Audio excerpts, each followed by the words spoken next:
just getting swung at a lot, and I'm okay with swings and misses 100%. No, I think the one stat that probably won't show up on the stat sheet as much, but you had a strikeout looking against the shortstop Marrero, and unfortunately he was ejected out of the game with a controversial call. You threw a 50-50 ball. It was a jam pitch inside about belt high. I mean, I don't know if you get a thrill out of getting someone ejected, but in a way, did that just show to you that your stuff is really good that gets others so mad about how well you're pitching? Yeah, because I think it was a changeup, so I backdoored it, and it was a little high, was a little in, but the guy had that zone the whole day, and it did have me pretty juiced up, actually, yeah, and that kind of gets me fired up for the next inning, so I don't mind it. Now, when you go out, it will be Bud Light Thirsty Thursday, which is very popular amongst the fans. If you were a fan in the stand, what is your choice of beverage for Bud Light Thirsty Thursday? Can't be a Bud Light? It doesn't have to be. Oh, man. Don't they have the special margaritas here?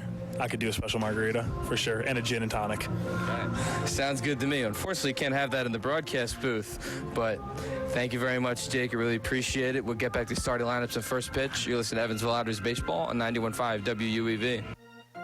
You're listening to exclusive coverage of Evansville Otters baseball on 91.5 FM WUEV Evansville.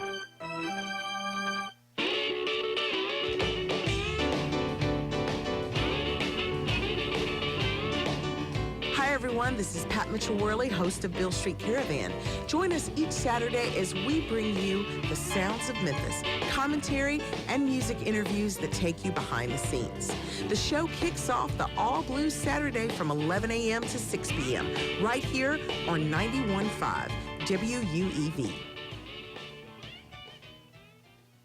After high school, I attended college but never earned my bachelor's degree. I wanted to finish but didn't think I could do it now while working and being a mom. Then I talked to the University of Evansville Center for Adult Education. For the past 2 years, I've attended class one night a week, and soon I'll have my bachelor's degree in organizational leadership. My personal results, now I'm prepared to lead, manage, and achieve my career goals. Complete your bachelor's degree at UE. Visit evansville.edu/adulted or call 812-488-2981.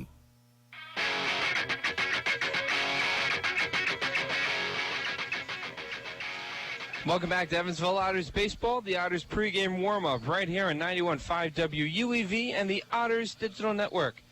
Bill, let's get today's starting lineups. First for the hometown Otters, coming in with a record of 31-24, only 5 games behind the Florence Freedom. Batting first, playing second base, will be David Cronin. Batting second will be the left fielder, Keith Griesaber. Batting third, Mr. Consistency, playing third base, number 7, Ryan Long. Batting fourth in cleanup, the designated hitter, number 18, Mike Rizzatello.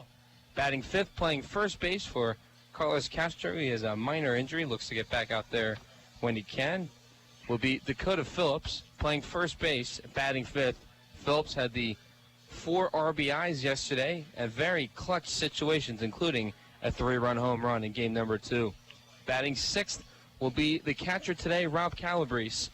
Batting seventh will be the right fielder in Jack Meggs. Batting eighth will be Hunter Cullen in center field. And batting ninth will be the shortstop, J.J. Gould. And on the mound will be Jake Welch with a 4-3 ERA, 4-3 record, and a 3.42 ERA. For the visiting Joliet Slammers, coming in with a record of 22-34. Batting first, playing center field, number 1, London Lindley. Batting second will be the third baseman, number 5, Riley Crane. Batting third will be Dash Winningham, the first baseman. Batting fourth will be Peyton Isaacson, the designated hitter. Batting fifth will be Chaz Meadows. He's at shortstop. Batting sixth will be the switch-hitting second baseman, number 9, Oliver Nunez. Batting seventh will be the left fielder, number 6, Jimmy Roche. Batting eighth will be the catcher, Tyler Bordner. And batting ninth will be the right fielder, Jared Morello. And on the mound, a left-handed starter, Tyler Jandrin. Bill, any keys to today's game other than throwing strikes? Yes. I noticed that the umpire behind the plate tonight is an old-timer. He used to be the chief umpire here. And you better not give him any grief. Preston Childers? No. Jim Shelley. Okay. Isn't he behind the plate? He is. Oh, I'm in the sorry. field. No, he's in the field. I'm sorry. You're wrong. I'm reading it wrong. No worries. Yeah, Jim used to be the chief umpire in the league, and he is. He don't take much from anybody, so don't argue with him. Okay. I think he loves throwing people out. Does he really? Yes, I think so. Okay. Well, he'll be on the base path today.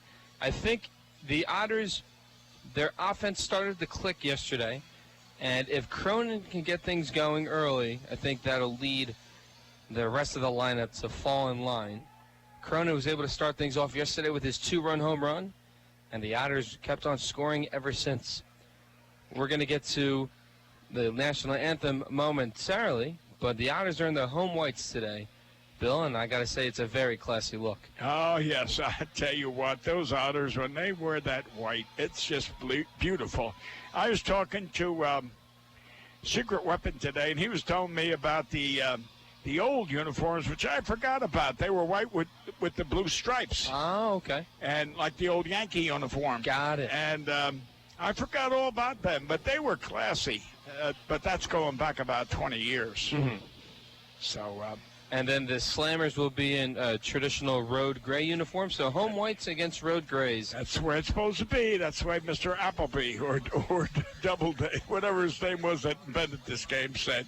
Oh, yeah? All right. Well, not only that, the Otters, after today's game, they'll have an important 3-game set against the Florence Freedom starting tomorrow. But I think you said it best, Bill, earlier in the broadcast, that you need to take care of business of what is right in front of you. That's right. And there's the umpire shaking hands with J.J. and Boots, again, going back from all these years. So you can, there goes J.J., give him a little pat on the back. Yeah, Boots goes back to when the Otters first started in this league. Right. So I think Shelley was here in that league at that time. Okay, well, the national anthem is about to begin, and when we come back, it'll be first pitch from Bossy Field. You're listening to Evansville Otters Baseball on the Otters Digital Network and 91.5 WUEV. Habitat for Humanity Evansville and the University of Evansville are pleased to announce the Purple Crew Signature Program. The Purple Crew is a program for all UE students, alumni, faculty, and staff to help build houses and earn hours. The goal of the Purple Crew is to help Habitat for Humanity reach its goal of 500 homes this year. Want to get involved? Simply go to Habitat's website, evansvillehabitat.org/volunteer. Then click on the Volunteer Now banner. Register with Habitat as a volunteer and then select days you can build. You can also register as a team. It'll be a fun environment, and after 15 hours, you get a Purple Crew t-shirt.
It's game time for the Otters on 91.5 FM WUEV and the Otters Digital Network. 3-1.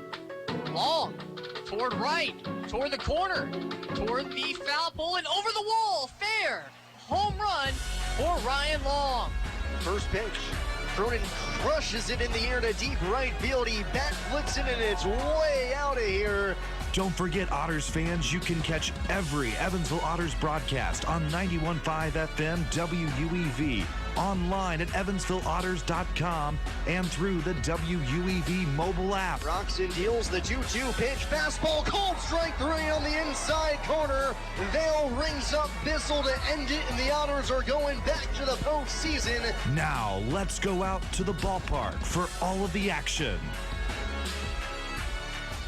Welcome to a very sunny and humid day at Bosse Field in Evansville, Indiana. Dave Nguyen and Bill McCune on the broadcast with you. Glad to have you joining us, whether you're listening from the East Coast and South in Texas or on the West Coast in Washington. We're glad to have everyone in Otterville land join us on the broadcast. I'm glad you recognize that. Bosse Field is in Otterville land. And welcome aboard. And let's hope that we have a good night. I was watching Dave, the opposing pitcher, warm up down there in left field. And I tell you what, from my distance here, he was very impressive. He had quite a few breaking pitches, and we might have a hard time tonight. So let's see.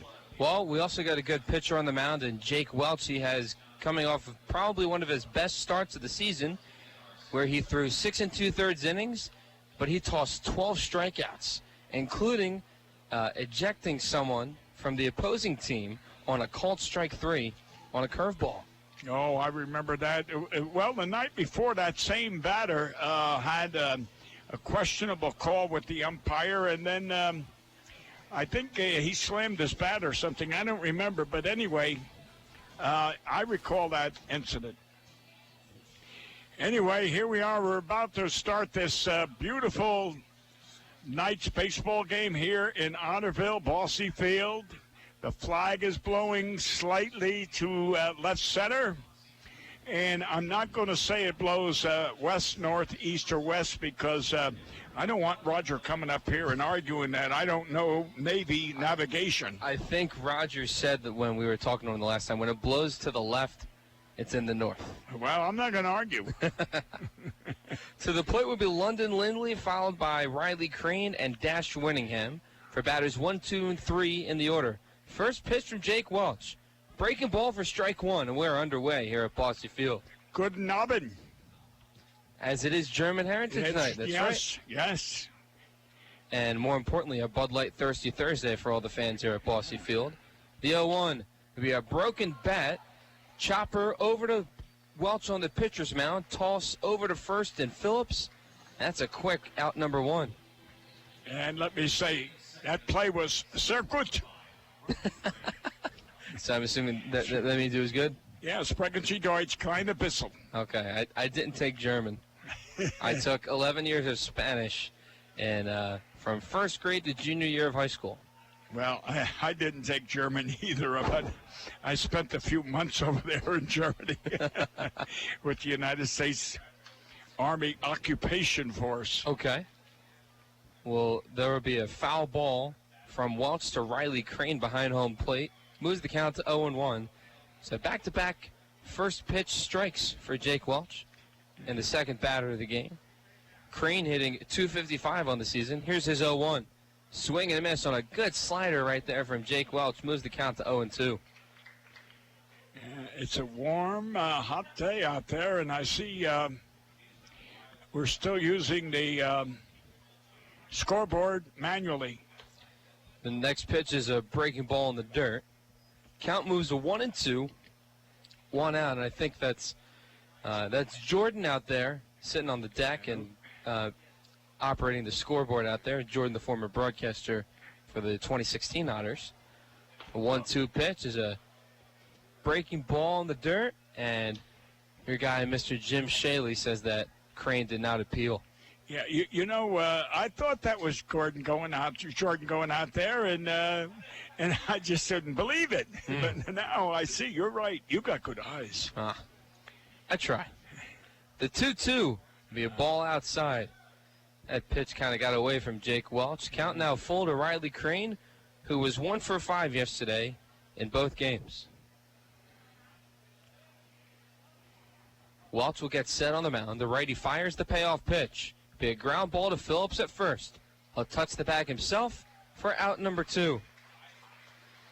That was a pretty good play. 3-2 count, throw it low and inside. He golfed it, and Phillips looked pretty good on that play to first base. All right, Phillips is a utility guy. He can play the outfield if necessary, but he can play first base as well as catcher. Dash Winningham to the plate. He was traded to the Joliet Slammers from the Windy City Thunderbolts. With the Slammers, he's batting .174. Yesterday, he was 2 for 5 with an RBI single. Left-handed batter, right-handed pitcher matchup. The first pitch from Welch. It's a fly ball to left field. Going back is Griesaber to the wall, and that is over the fence and gone. A solo home run from Dash Winningham puts the Slammers on the board first. Yeah, I was watching Keith out there. He thought he had a play. He started running, and he kept watching. I watched his head, and he kept looking, and finally ran into the wall. He couldn't go any further, and it just got beyond that wall. But whether it cleared the fence by 15 feet or 2 feet, it's a home run. So that'll be his 4th home run as a Joliet Slammer. And it gets the Slammers on the board first, 1-0 Joliet. We have 2 outs in the top of the first. Isaacson to the plate. He's played some catcher in this series. Batting .237 on the year. He's 1 for 5 in the series. He's got that sloppy bat with that swing. If you notice, one hand, and let one hand fly and hold the bat with the other. That's Charlie Lyle type swing. 0-1 the count. Next pitch is a ball outside from Welch. Count now even at 1 with 2 outs. 1-0 after the Dash Winningham solo home run for Joliet. Welch will kick and fire. Here's the 1-1. Fouling out of play. That'll move the count to 1-2 with 2 outs. Well, we got a great crowd out there in the Bud Light Lime patio, and a great crowd down there in the left field tent. Hopefully, those people in that tent are paying attention because there's a lot of foul balls goes on that way. The 1-2, and that's a good observation. There's a strikeout there for Jake Welch. Jammed Isaacson inside for a swing and a miss for strike 3. We head to the bottom of the first. Slammers up 1-0 after the solo home run from Dash Winningham. You're listening to Evansville Otters Baseball on the Otters Digital Network and 91.5 WUEV. No matter how large or small your digging project may be, no matter how urban or rural, you must always call 811 before any digging project. 811 is our national one-call number, alerting your local utility companies to come out and mark any lines they have near your dig site. So before you do this or this, make sure you do this. For digging projects big or small, make the call to 811. Brought to you by Indiana 811. The Evansville Otters would like to thank the Evansville Courier and Press for their support and coverage of Otters baseball. The Evansville Courier and Press provides news, sports, and weather coverage to the Tri-State, both in a print and online edition. The Evansville Courier and Press can be found online at courierandpress.com, as well as on Facebook, Twitter, Instagram, and Pinterest. The Evansville Courier and Press, a member of the Journal Media Group. GD Ritzy's is a proud supporter of Evansville Otters baseball. GD Ritzy's menu features hamburgers, grilled chicken sandwiches, old-fashioned peanut butter and jelly, and ice cream. With 3 Evansville locations: west at 4810 University Drive, on the north side at 4320 North 1st Avenue, and on the east side at 601 North Green River Road. GD Ritzy's is open from 10 a.m. to 10:30 p.m. Sunday through Thursday, and 10 a.m. to 11 p.m. on Friday and Saturday. GD Ritzy's, a proud supporter of the Evansville Otters.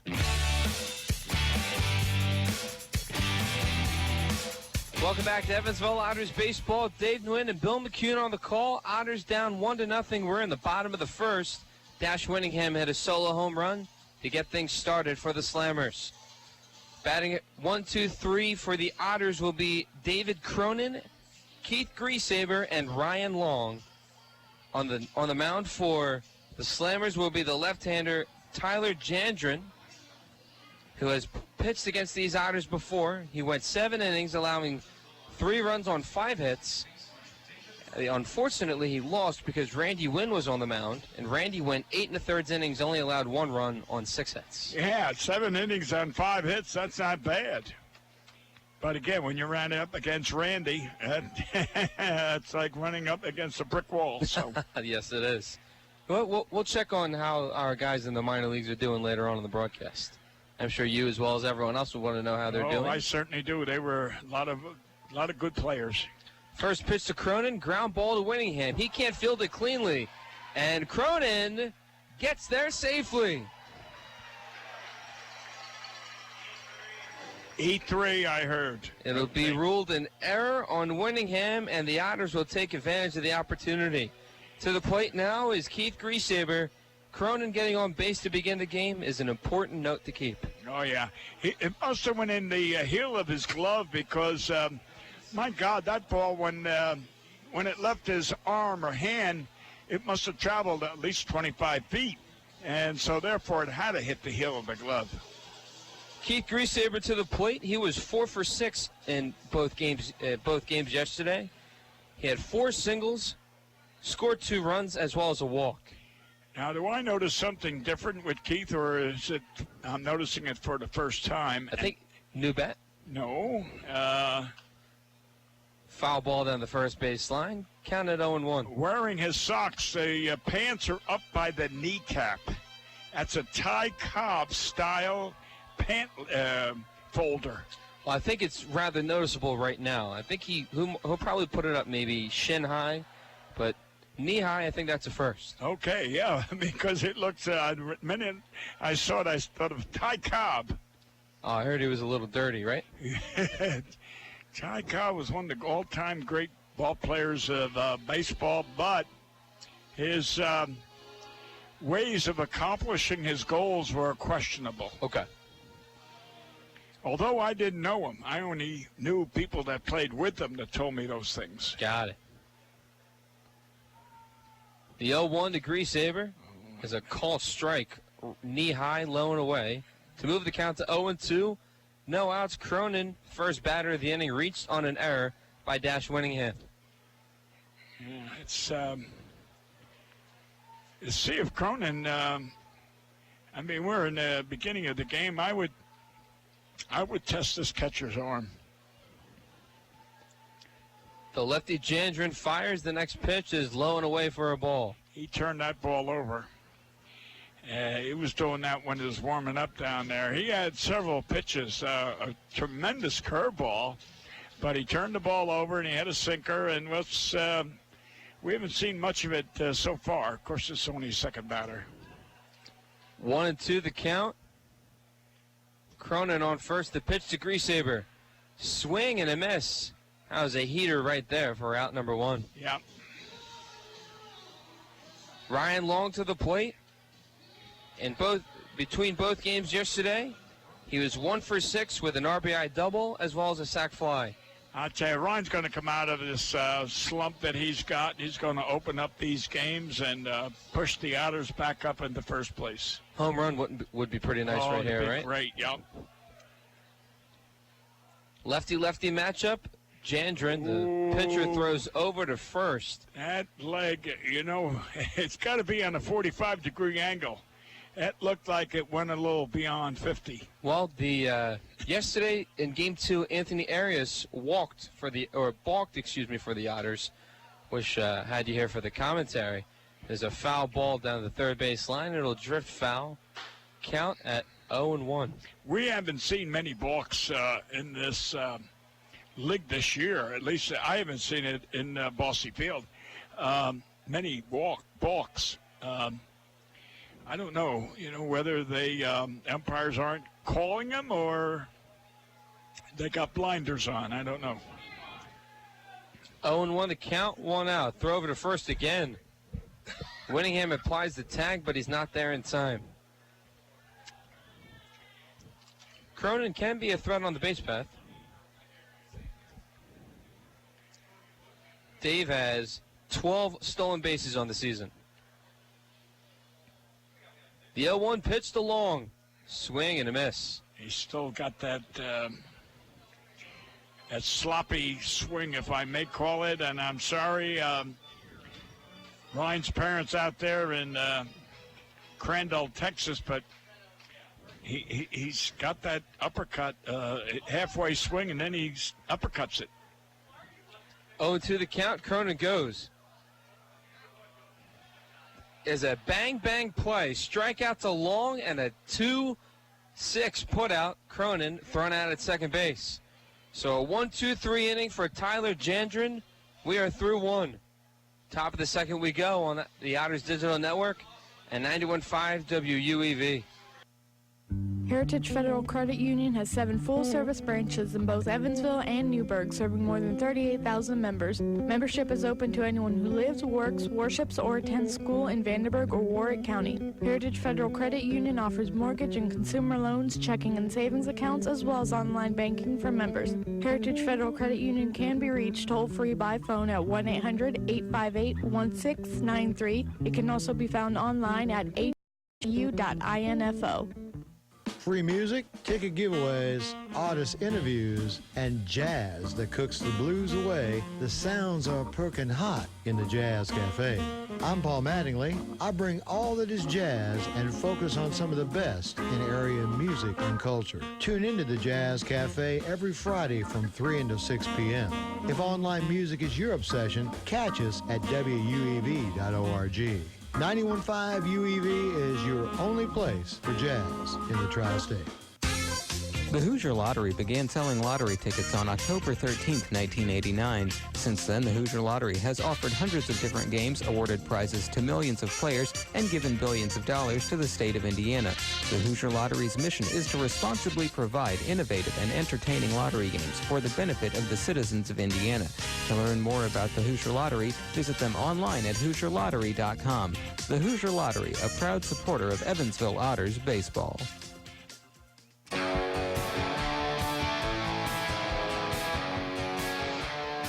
Welcome back to Evansville Otters baseball. Dayton Nguyen and Bill McCune on the call. Otters down 1-0 after a Dash Winningham solo home run that occurred back in the top of the first. We're in the top of the second. Jake Welch on the mound. Calabrese behind the plate. Long at third. Gould at shortstop. Cronin at second. And Dakota Phillips at first. Well, I'll tell you what, Dave Cronin had a great jump on that last play, and the catcher bounced it in the second, but it just happened to be a perfect bounce. Yeah, it was one of the strikeout, then throw out for a bang-bang double play. Double play, right. Chaz Meadows, the shortstop, to the plate. Righty-righty matchup. First pitch from Welch. Fastball on the outside corner for strike one. Well, I tell you, I mentioned that pitcher impressed me down there in the bullpen when he was warming up before the game, and so far he's got 2 strikeouts. It's pretty big Otters hitters in the lineup. Next pitch from Welch is a breaking ball in the dirt. Count even at 1 with no outs. Well, you know, I was noticing in our stats here that as a team, the Otters have 468 strikeouts, but they only have 157 walks. Next pitch from Welch is a breaking ball low and away. Count moves to 2-1 to Chaz Meadows. Meadows hitting .247 on the year. He was 0 for 3 yesterday with 3 walks. And, Bill, that's a really good point to bring up because in order to have quality at-bats in an inning and in a game, as the next pitch is fouled down the first base line, count even at 2 with no outs, 1-0 slammers. But if you want to work together quality at-bats in an inning, string together 5, 6, 7 batters at the plate, you can't be afraid to take a couple pitches and for a walk, especially to work a walk. That's right. You know, especially when you're losing in the 8th and 9th innings. Ground ball on a hop to Cronin. Throws over to first. That's in time on the stretch from Phillips. 1 away here in the top of the second. I got to tell you, sometimes Cronin makes plays look so easy out there at second base. And he's a good little competitor. He reminds me so much of Josh Allen, that one of the outstanding ball players we ever had here. From what I hear, he was special. Oh, he was. He was a great kid. He was the MVP. He made, with the St. Paul Saints he's with right now, he made the All-Star team this year. Oh, did he? Yep. Oh, that's great. He was acquired by the Mets. He went to Binghamton, New York in that Eastern League, but First pitch to Oliver Nunez is inside for a ball. We got a right-handed pitcher, left-handed batter matchup. Yeah, he was a teammate of that football quarterback. Tim Tebow. Yeah. That's right. The 1-0 will be a ball outside and upstairs. Count at 2-0. There's one out here in the top of the second. 1-0 Slammers after the Dash Winningham solo home run in the first. Actually had a chance to meet him during spring training, too. Josh Allen is a really stand-up guy. The 2-0, ground ball and a couple hops to Gould. Throws over to Phillips at first in time for out number 2. I tell you what, that Nunez got down that line pretty fast. It was a boom play there over at first base. You know, that's why infielders, you never want to take your time and say, oh, I got plenty of time. You don't know the speed of the runner, so you better get rid of that ball quick. There was a ball player, B.B. Richards, that I scouted down in Louisiana many years ago, played in the major leagues. Ground ball, backhand stop by Gould. Over to first. Phillips will tag him in time for out number 3. Great defensive stop there by J.J. Gould. Backhand with his glove. Gets the ball to Phillips in time for a 1-2-3 inning. We head to the bottom of the second. 1-0 Slammers. You're listening to Evansville Otters Baseball on the Otters Digital Network and 91.5 WUEV. The International Brotherhood of Electrical Workers, Local Chapter 16, would like to take time to say, Go Otters! The IBEW Local 16's jurisdiction includes 13 counties in southwestern Indiana, as well as Wabash County in Illinois. Its members are divided into several categories of electrical work, including inside construction, maintenance electric, residential wiring, and sign classifications. More information on IBEW Local 16 can be found online at ibew16.net. Hey, it's Mixmaster Jones Capone. Be sure to check me out right here on 91.5 WUEV for Party Lights Uncut.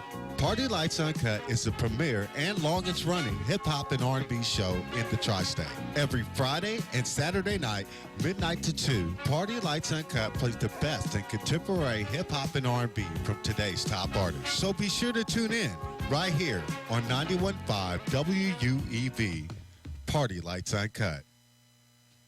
The Tri-State Area Marathon service stations are proud supporters of the Evansville Otters. Marathon has over 5,100 Marathon-branded stations nationwide, and a full list of area Marathon stations and a list of daily gas prices are available online at mymarathonstation.com. Marathon provides products which support commercial, industrial, and retail operations. Marathon's slogan is Fueling the American Spirit.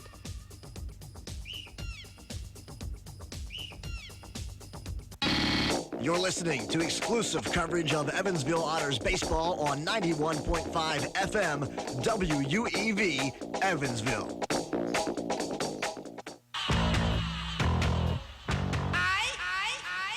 Welcome back to Evansville Otters Baseball. Dave Nguyen and Bill McCune on the call. Bottom of the second we go. Slammers up 1-0 after a solo home run from Dash Winningham in the first. It'll be all 3 catchers in the Otters order. Dakota Phillips playing first base today. Rizzatello to the plate.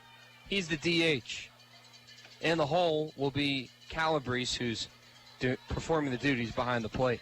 1-0 the count to Riz after a ball inside. Jandrin, the lefty, against the right-handed batter, Rizzatello. The 1-0 pitch. Ground ball over to Crane at short on a couple of hops. Goes over to first. 1 away.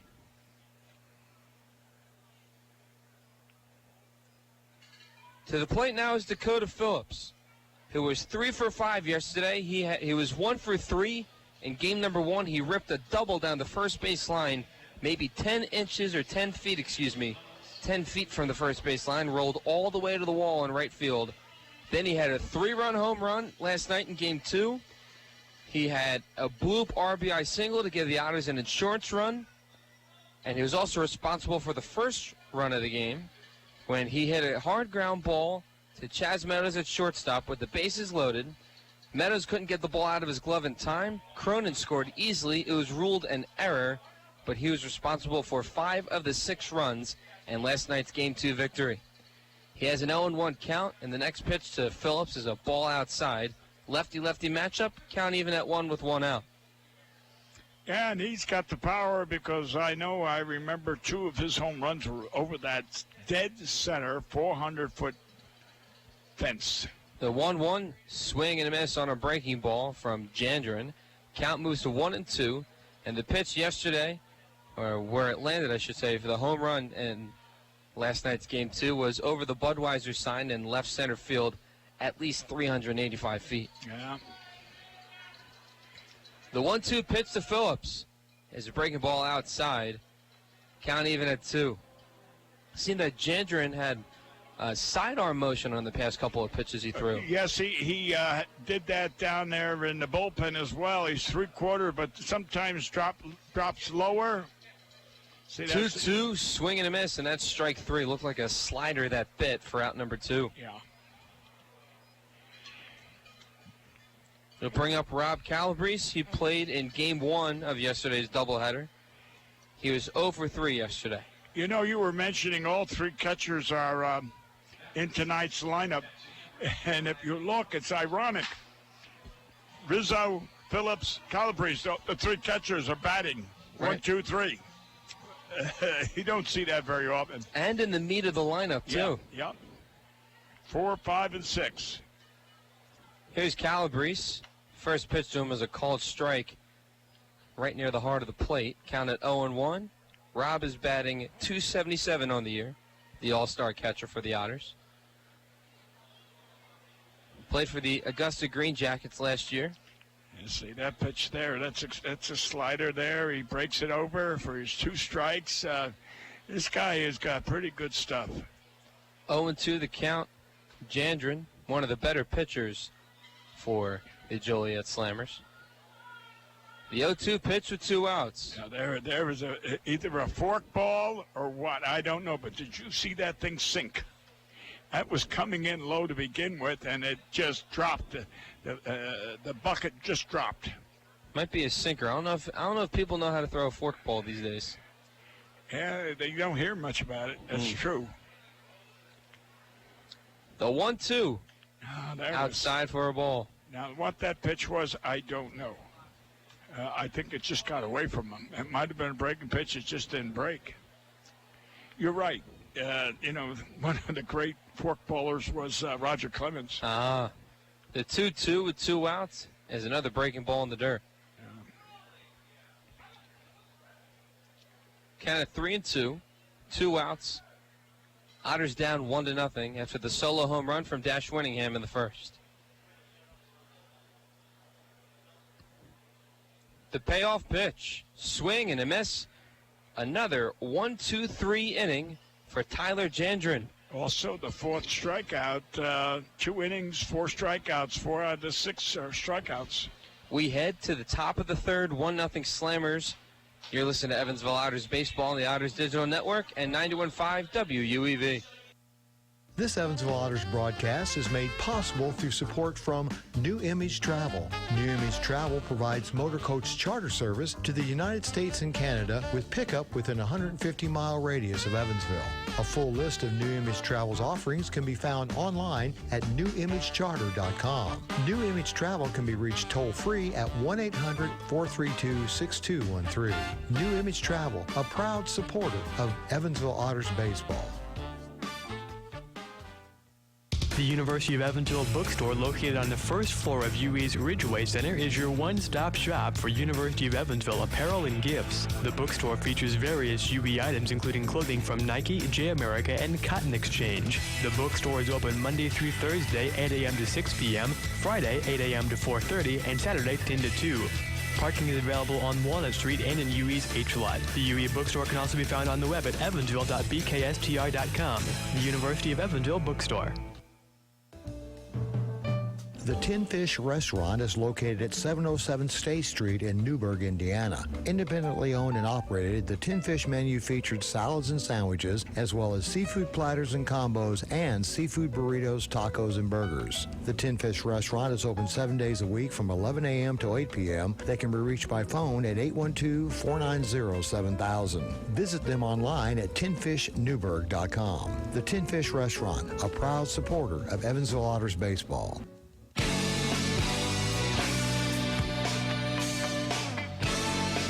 Welcome back to Evansville Otters baseball. Dave Nguyen and Bill McCune on the call. Otters down 1-0. We're in the top of the third. 1-0 score thanks to Dash Winningham's solo home run in the first for the Slammers. To the plate now is Tyler Bordner, the catcher, batting 185 on the year. He was 1 for 5 in the series. First pitch to him from Welch is a breaking ball in the dirt. Count at 1-0. And his throws in between innings isn't that good. So I would... Next pitch is a slider in the dirt. Swing and a miss there from Bordner. Count even at 1.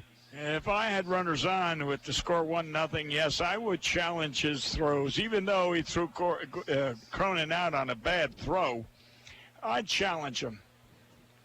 The 1-1. Swing and a miss. Another slider that bites. Yeah, strike number 2. Turned his head. They're way in the dirt, and yet, in fact, they just threw that ball out because it was in the dirt. Probably got little scuff marks on it. I used to throw the ball deliberately, throw it in the dirt to the pitcher on new balls to scuff it up. Ground ball foul down the first base line. The count moves to 1-2, and is that true that pitchers don't like a brand new baseball? They want to rub some dirt on it, put some mud on it to get a better feel? Right. That's why I would throw it in the dirt and say, oh, I'm sorry. So I'd scuff it. So put a little nicks in it. 1-2 the count. Welch takes a deep breath on the mound. The 6'6 righty fires. Swing and a fly ball to center field. Cullen is there, makes the catch for out number 1. That was a curveball that kind of hung up there, and that's why that catcher, Tyler, got a good swing at it. And if he had stayed with that slider, he probably would have struck him out because he was chasing those bad pitches. But, again, as a pitcher, you want to throw it over the plate. However, you can't control where it ends up all the time. To the plate now is Jared Morello. He is 0 for 5 after yesterday with a walk and 2 strikeouts. The first pitch, fastball right down the middle for strike 1. Right. If I may, Dave, tonight is German night. German Heritage Night. Yep. Yes, German-American night, okay. And I'd love to tell the story about my occupation force. 0-1 will be a line drive right at J.J. Gould for out number 2. When I first got to Germany, I wanted to learn because they spoke German over there, and I didn't understand. So I tried to understand the language and learn it. And I used to go to people, and I'd say, Wie geht's Einbahnstraße Umleitung? And they said, do you know what you're saying? I said, no. I said, how are you? One-way street detour. But you know more than I do. Well, I used to pick up the words here and there, Kleine Bissel. Just not the bad ones, right? Yeah. 0-1 the count to London Lindley. We're at the top of the order.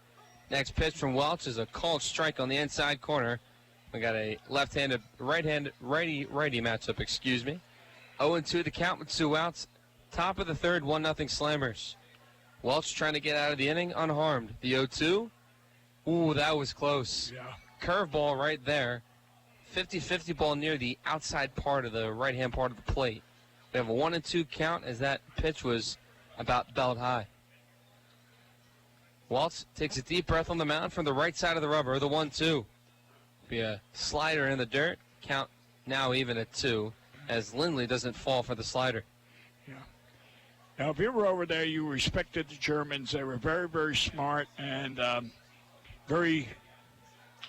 Ground ball foul down the third base line. And you appreciated them. I'm being honest. You appreciated them. They were very, very smart, and they welcomed the Americans and had no trouble. Loved it. In fact, got along very well with them. I was in charge of a bunch of them. They were ex-majors, captains, colonels in the German army. The 2-2. Now that's to have been strike 3. Instead, it's ball number 3. Count now full with 2 outs. They were called a German Labor Service Battalion. Okay. And they were all ex-officers, and they knew they were going back with Germany. Would get their independence. They would get back to be, that's fair ball. Calabrese throws down to first, and that'll be out number 3. Good heads-up play there by Rob Calabrese. It was a very short dribbler in front of home plate, and it will be out number 3 as Calabrese threw down to Phillips to get the Otters out of the inning.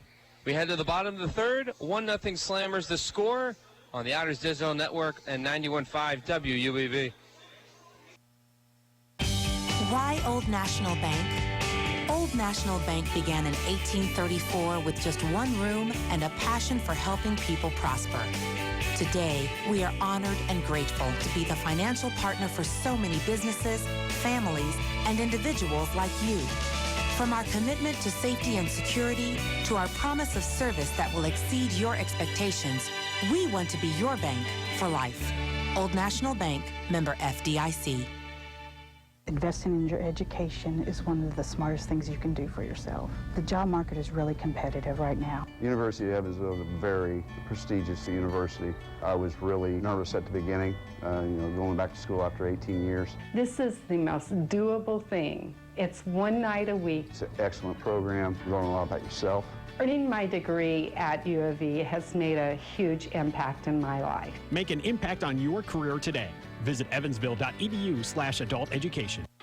The local Pepsi bottling group features Pepsi Company products for distribution to retailers and vendors in the tri-state and would like to wish the Evansville Otters the best of luck in today's contest. The Pepsi bottling group has locations at 2605 West Marion Street in Marion, Illinois, 3081 Contronics Drive in Owensboro, Kentucky, and 11733 West Industrial Park Drive in Elberfeld, Indiana. Information on Pepsi products can be found online at PepsiCo.com. Pepsi, a proud supporter of the Evansville Otters.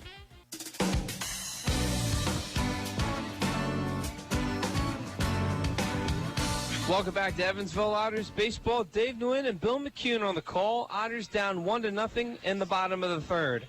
To the plate now will be Jack Meggs, followed by Hunter Cullen and J.J. Gould for batters 7, 8, and 9 in the Otters order. Meggs yesterday was 0-for-4 with 2 fielder's choice. The man from Sammamish, Washington. Hello to his mom and dad who are listening from out there near Seattle. It's Mother Teresa or Mrs. T. Mrs. T, yes. I want to say hello to Secret Weapon, who's out there in Radio Land listening to us, and unfortunately can't be here tonight. But Secret Weapon, we know you're listening, and we hope you keep coming out here to the ballpark. He's a great guy. Ground ball over to first. Winningham will touch the bag himself. We're out number 1. Yeah, Secret Weapon's one of our favorite and loyal fans that's been here year after year after year, and unfortunately had some health problems. And even though he's restricted in his traveling, he still manages to persuade his wife to take him. And, when you got to carry a wheelchair and everything else, it's kind of tough to get around. But Secret Weapon, we know you're listening. God bless you. One of the great devoted Otterville fans. To the plate now is Hunter Cullen with 1 out. First pitch to him, lefty-lefty matchup, is a ball inside. Hunter hit a 2-run home run yesterday over the right field wall. His 7th home run of the year. He hit 3 last year. Yeah, well, again, when you don't play regular, there's a base hit. It'll be a ground ball up the middle. Throw over to first. And Hunter Cullen beats out the throw. It was a good backhand stop there by Nunez to keep the ball in the infield, but Cullen uses his speed, gets to first on an infield hit. Right. That's one of the secrets. If you can run, you can beat out a lot of infield hits. And I know I'm bragging when I said I saw it go over the pitcher's head. I said base hit. Anticipatory. Well, You know, you've been in the game so long, you know when they're hits, when they're outs, who's playing where. It's just, I don't know. It's born within you, put it that way. J.J. Gould to the plate. He hit a solo home run yesterday. The first pitch to him is a called strike inside. Counted 0-1 on a breaking ball to J.J. Gould. J.J. hitting 197 on the year. He was 1 for 3. He played in game 1 and then came in game number 2 after the unfortunate injury to Jacob Adams. Next pitch to J.J. is a ball inside that's chest high. Count even at 1 with 1 out. I don't know if you noticed that the pitcher that time didn't lift the leg and faked the Cullen back. He just took a stride and threw the pitch. Again, this guy mixes his pitches and his delivery up all the time. See, there goes the kick. The 1-1, an off-speed pitch. That's a ball a bit outside. Count moves to 2-1 with 1 out. Cullen has good speed off first base, and he prides himself in his quickness. He was a soccer player growing up when he wasn't playing baseball. He played midfield.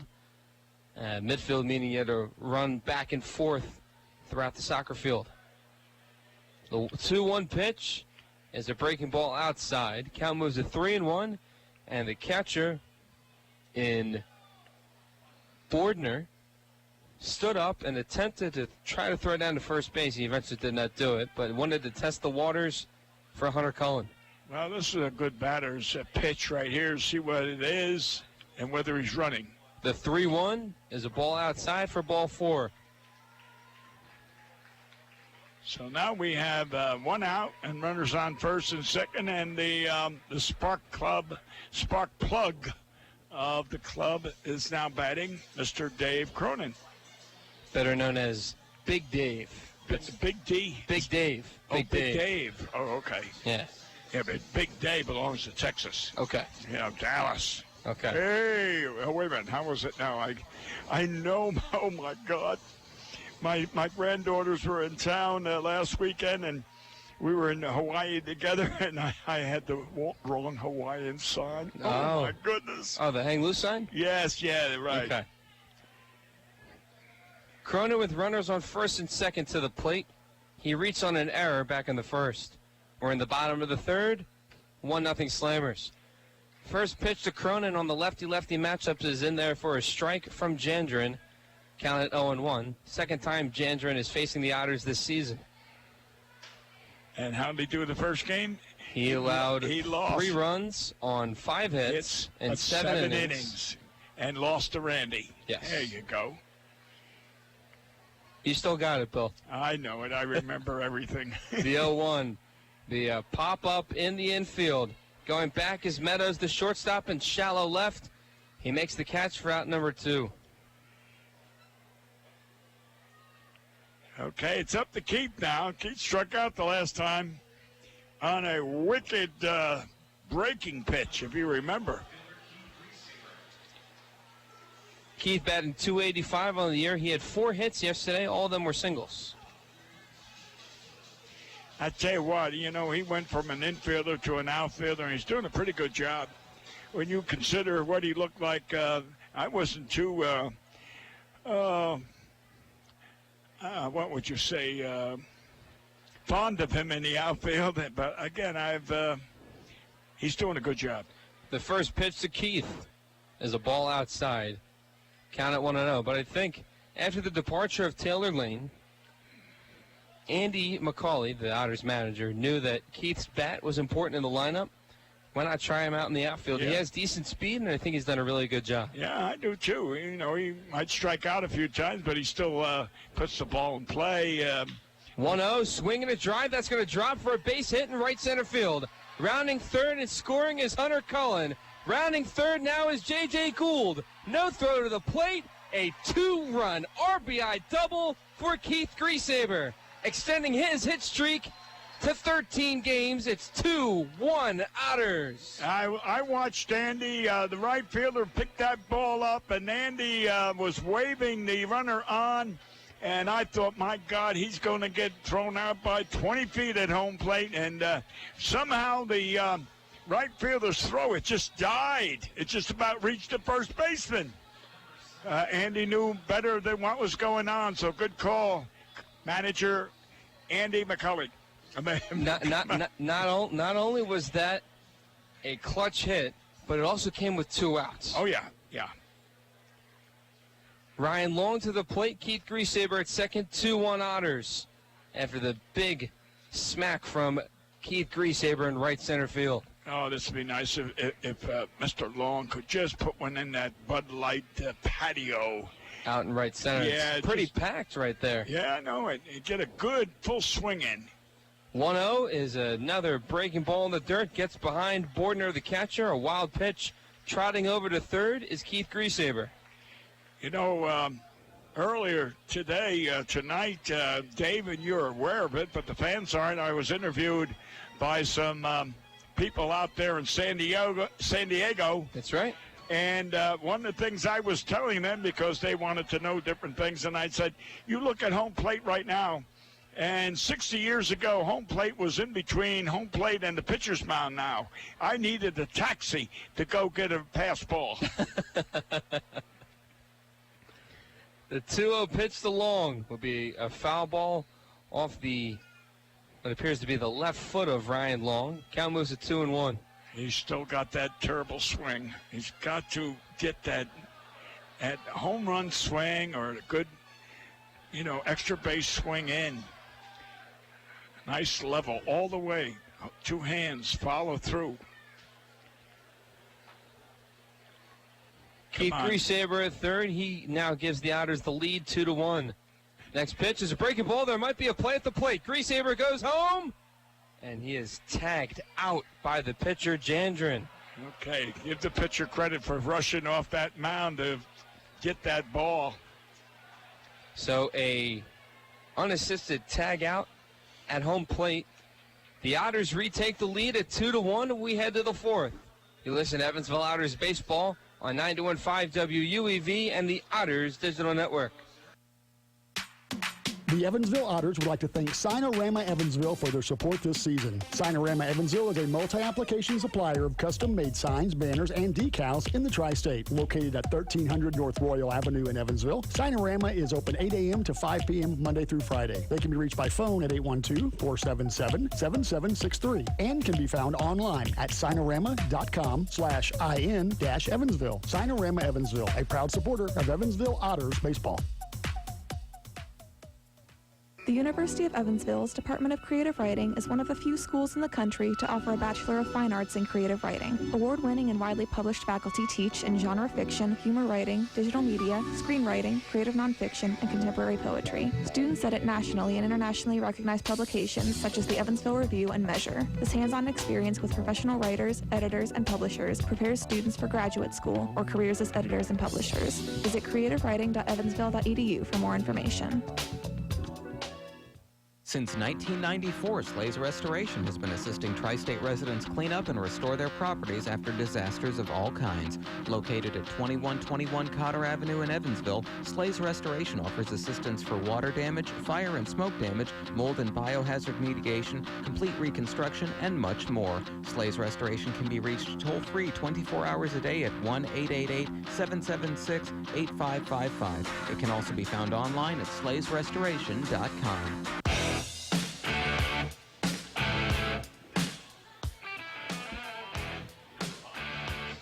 Welcome back to Evansville Otters baseball. Dave Nguyen and Bill McCune on the call. Otters out in front 2-1 after the 2-run RBI double by Keith Griesaber. Unfortunately, he was tagged out trying to steal home, and I don't know if that was the smartest play, as laying down a bunt is Riley Crane. I don't know if that was the smartest play. Keith does have good speed, don't get me wrong, but the ball was still in front of home plate, not very far, in that infield dirt in front of home plate right there. I don't think the ball went far enough in order for Keith to tag home and steal. I'll agree with you 100%. The ball did not get by the catcher far enough. maybe 6 to 8 feet at the most. And here you got a ball player running 90 feet from third to home, and the pitcher is only 60 feet. And the pitcher won on that race. The 0-2 would be a late foul ball there by Riley Crane. Makes the count still at 0-2. Crane 0 for 1. He grounded out to Dakota Phillips back in the first. And now the Otters seem to get things going from the third inning on. If I look at my stats correctly, the Otters coming into this game have scored 36 runs in the third inning. There's a strikeout there for Jake Welch, out number 1 here in the top of the fourth. That's Jake's second strikeout for the game. Now, he did have 12 his last start, but we won't see that every time. I think the important thing is to get quality pitches, especially on strikeouts. Now, this is the guy that put them ahead right here. Dash Winningham, the first pitch, as a strike on the outside corner.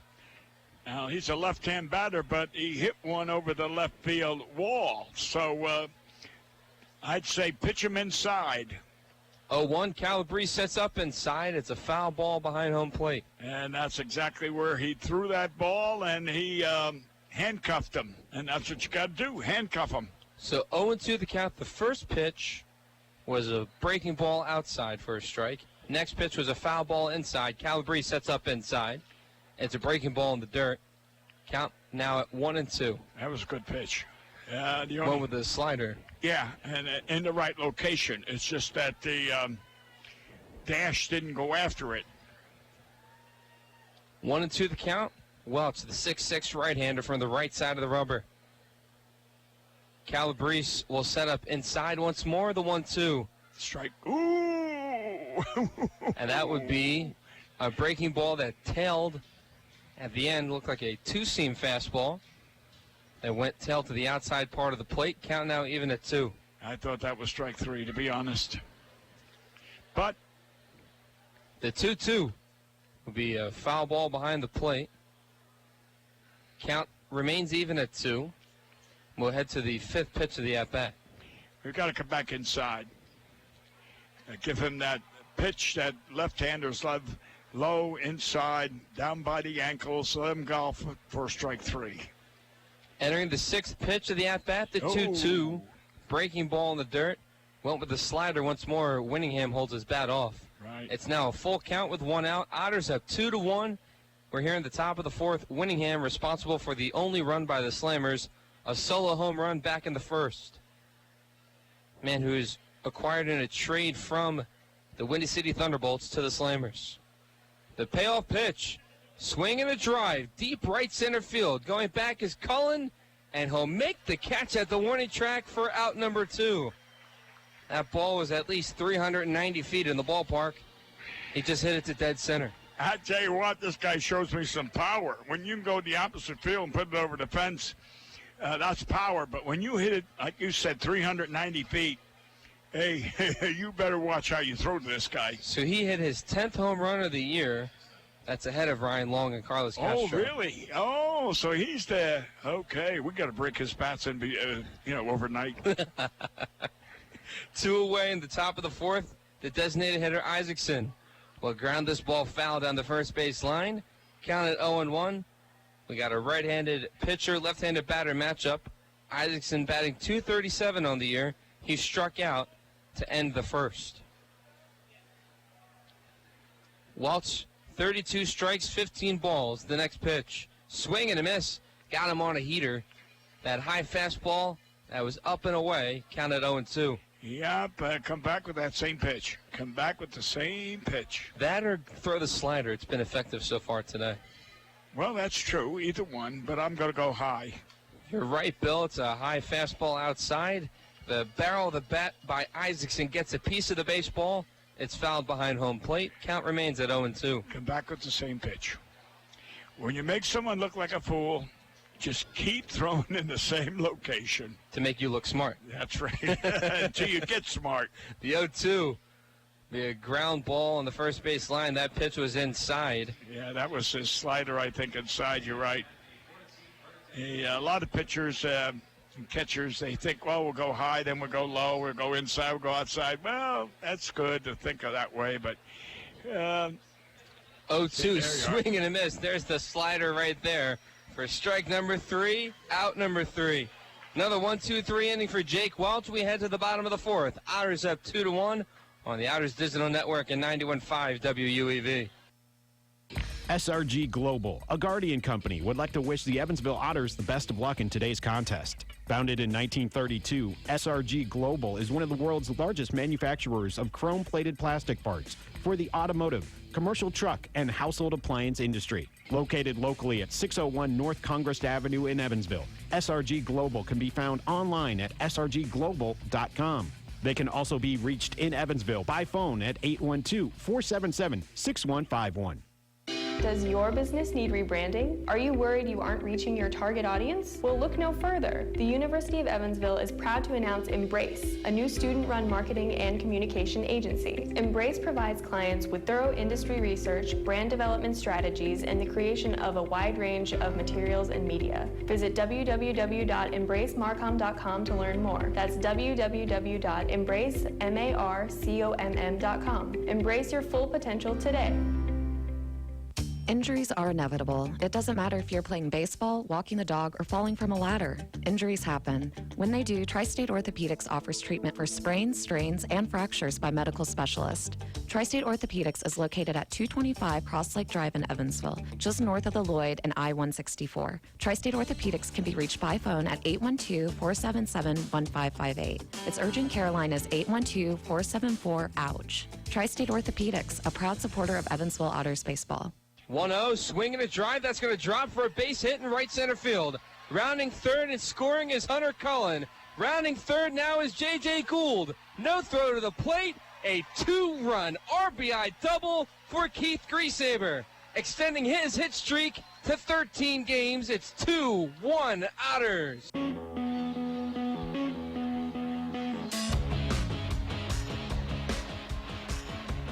Welcome back to Evansville Otters baseball. Dave Nguyen and Bill McCune on the call. Ryan Long to the plate. Gets another opportunity here. First pitch to Ryan Long is a ball inside. Lefty-lefty matchup. Count it 1-0. Yeah, we know this guy's got talent. We know he's got power. It's just that he's got to find that groove again. 1-0 the count. It'll be a foul ball off the end of the bat of Ryan Long. Count now even at 1. And I don't know, Mom, Dad, are you watching on the Otters? All I know is there's a gentleman out there in one of the luxury seats and is not wearing a shirt. Fly ball left field. Going back is Roche, and that's a home run. It's hit. Home run number 10 for Ryan Long. A solo shot extends this Otters lead to 2. And what is so ironic is the guy that was his competition, Winningham, who hit an opposite field home run to go with 10. Now, his competitor, Ryan, hits one in the same spot, left-hander going to left field. Way to go, Ryan. You said someone down there without a shirt on? Yeah, Usher came over to let him know to put his shirt back on. It was very disturbing. Oh. With the girls down there, the doctor's wife. Everyone was caught off guard. Oh, okay. Well, maybe Charles Atlas wanted to show his muscles. No, far from it. Oh, okay. Well, anyway, way to go, Ryan. First pitch to Mike Rizzatello is a ball in the dirt. Count it 1-0. All we need now is our little friend Michael to get a base hit. Otters up now 3-1 after the Ryan Long solo home run. Right. Hunter got a hit. Ryan got a hit. Now we need the little Italian boy to get a hit. Takes a strike inside, belt high to even the count at 1. Models his game after Yadier Molina, as well as Russell Martin. Yadier Molina is the catcher for the Cardinals. Oh, yes, yes. And Russell Martin, he played for the Pirates, as well as he's now on the Dodgers. He's played a handful of his career with multiple teams. 2-1, 3-1. Now at 3-1 after the breaking ball in the dirt. You know, I was just noticing now.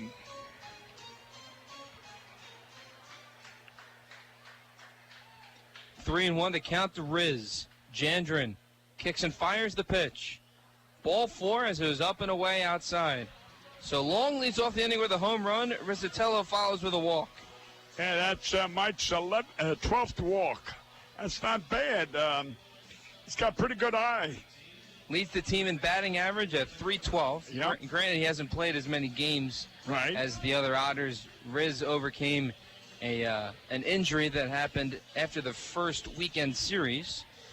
To the plate now is Dakota Phillips. Phillips had 4 RBIs yesterday. He's 0 for 1 today with a strikeout. Ooh, boy, that was a nice pitch. It would be a ball outside just a bit from Jandrin. But it had a good break to it. Good bite. 1-0 the count to Phillips. Lefty-lefty matchup. Rizzatello on first. He worked a walk. Got a big lead over there. The 1-0 would be a foul ball caught near the handle of the bat of Phillips. Count even at 1. You notice how this pitcher, is changing his style of delivery. 1 minute he brings that leg up to hold the runner on first still, and then another time he'll just stride, go forward. So he's confusing the runner, which he's going to do, and that's pretty smart. See there? Ooh. He got good him. pickoff play there by Jandrin. He tags out Rizzatello. Yeah. On the pickoff move to first, 1 away. Well, again, he baited him, and that's what happens. Anyway, Mike, you better watch yourself on those things. I mentioned he had a big lead. 1-1 the count. The pitch to Phillips, and that hits him on his back. Phillips will slowly trot to first. So, home run by Long. Walk to Rizzatello. He was then tagged down on the pickoff move. And now a hit by pitch to Phillips. Yeah, the pitching coach runs out there to tell him Olson or Isom. This is Isom, yep. Isom, the pitching coach. Really good friends with Andy, by the way. Yeah, I noticed they were talking earlier in the pregame. You know, years and years ago, if you were seen talking to an opposing player, that was a fine. Was it? Oh yeah, you never showed any relationship, even if it was like Don and Joe DiMaggio when the Red Sox and the Yankees played. You didn't acknowledge each other on the field. Now what you did off the field, that's something different. But on the field, that was a fine. Okay. Just like you didn't have beards and you couldn't swim and you couldn't play golf. Oh, those are the good old days. They sound like they were fun. Yeah. First pitch to Calabrese is a ball outside. Count at 1-0. There's 1 out. Otters up 3-1 as Ryan Long hit his 10th home run of the year. A solo shot to make this a 3-1 game. And that's another RBI for Ryan, so that would give him 43. Let me see. Ryan Long. 43, it's 44. Okay. 44 RBIs. 2-0 to count to Calabrese. Runner on first and Phillips, who was plunked in his back. Jandrin checks Phillips at first, the 2-0. Swinging a very late foul ball behind home plate to Calabrese. Count at 2-1. And Jandrin lifted his leg up that time. Now this time he may just stride forward. We don't know. I mean, he's very confusing. I'm going to say one. He's a smart pitcher. Yeah, very smart. He feels his position. He's deceiving. Got good stuff. And the Otters have their hands full. The 2-1 pitch is way inside and nearly hit Calabrese. Count moves to 3-1. Isn't that funny? Keith gets thrown out at home plate, or gets tagged out at home plate. Right. Ryan Long had 2 strikes on him. And now Ryan gets another chance, and boom, as they say. Takes advantage of the opportunity. Yeah. The second chance, right? Yeah. Calabrese works a walk. So the second walk in this inning. And now moving to second base is Phillips after he was hit by a pitch. Calabrese on first, and if Rizzatello wasn't tagged out, we could have the bases loaded. Yeah, we could. But runners on first and second, and a good scoring opportunity right here for Jack Meggs and the Otters. Meggs 0 for 4 yesterday with 2 fielder's choices. He's batting .240 on the season. Lefty-lefty matchup. We're in the bottom of the fourth, 3-1 Otters. 3 runs on 3 hits for Evansville. Jandren fires the first pitch. Check swing from Meggs. Doesn't matter. It's a called strike. Was that a call strike because it was over the plate, or did he go around? He did not go around. I didn't think so. I thought he had an abbreviated bat, but maybe the way the umpire saw it was different.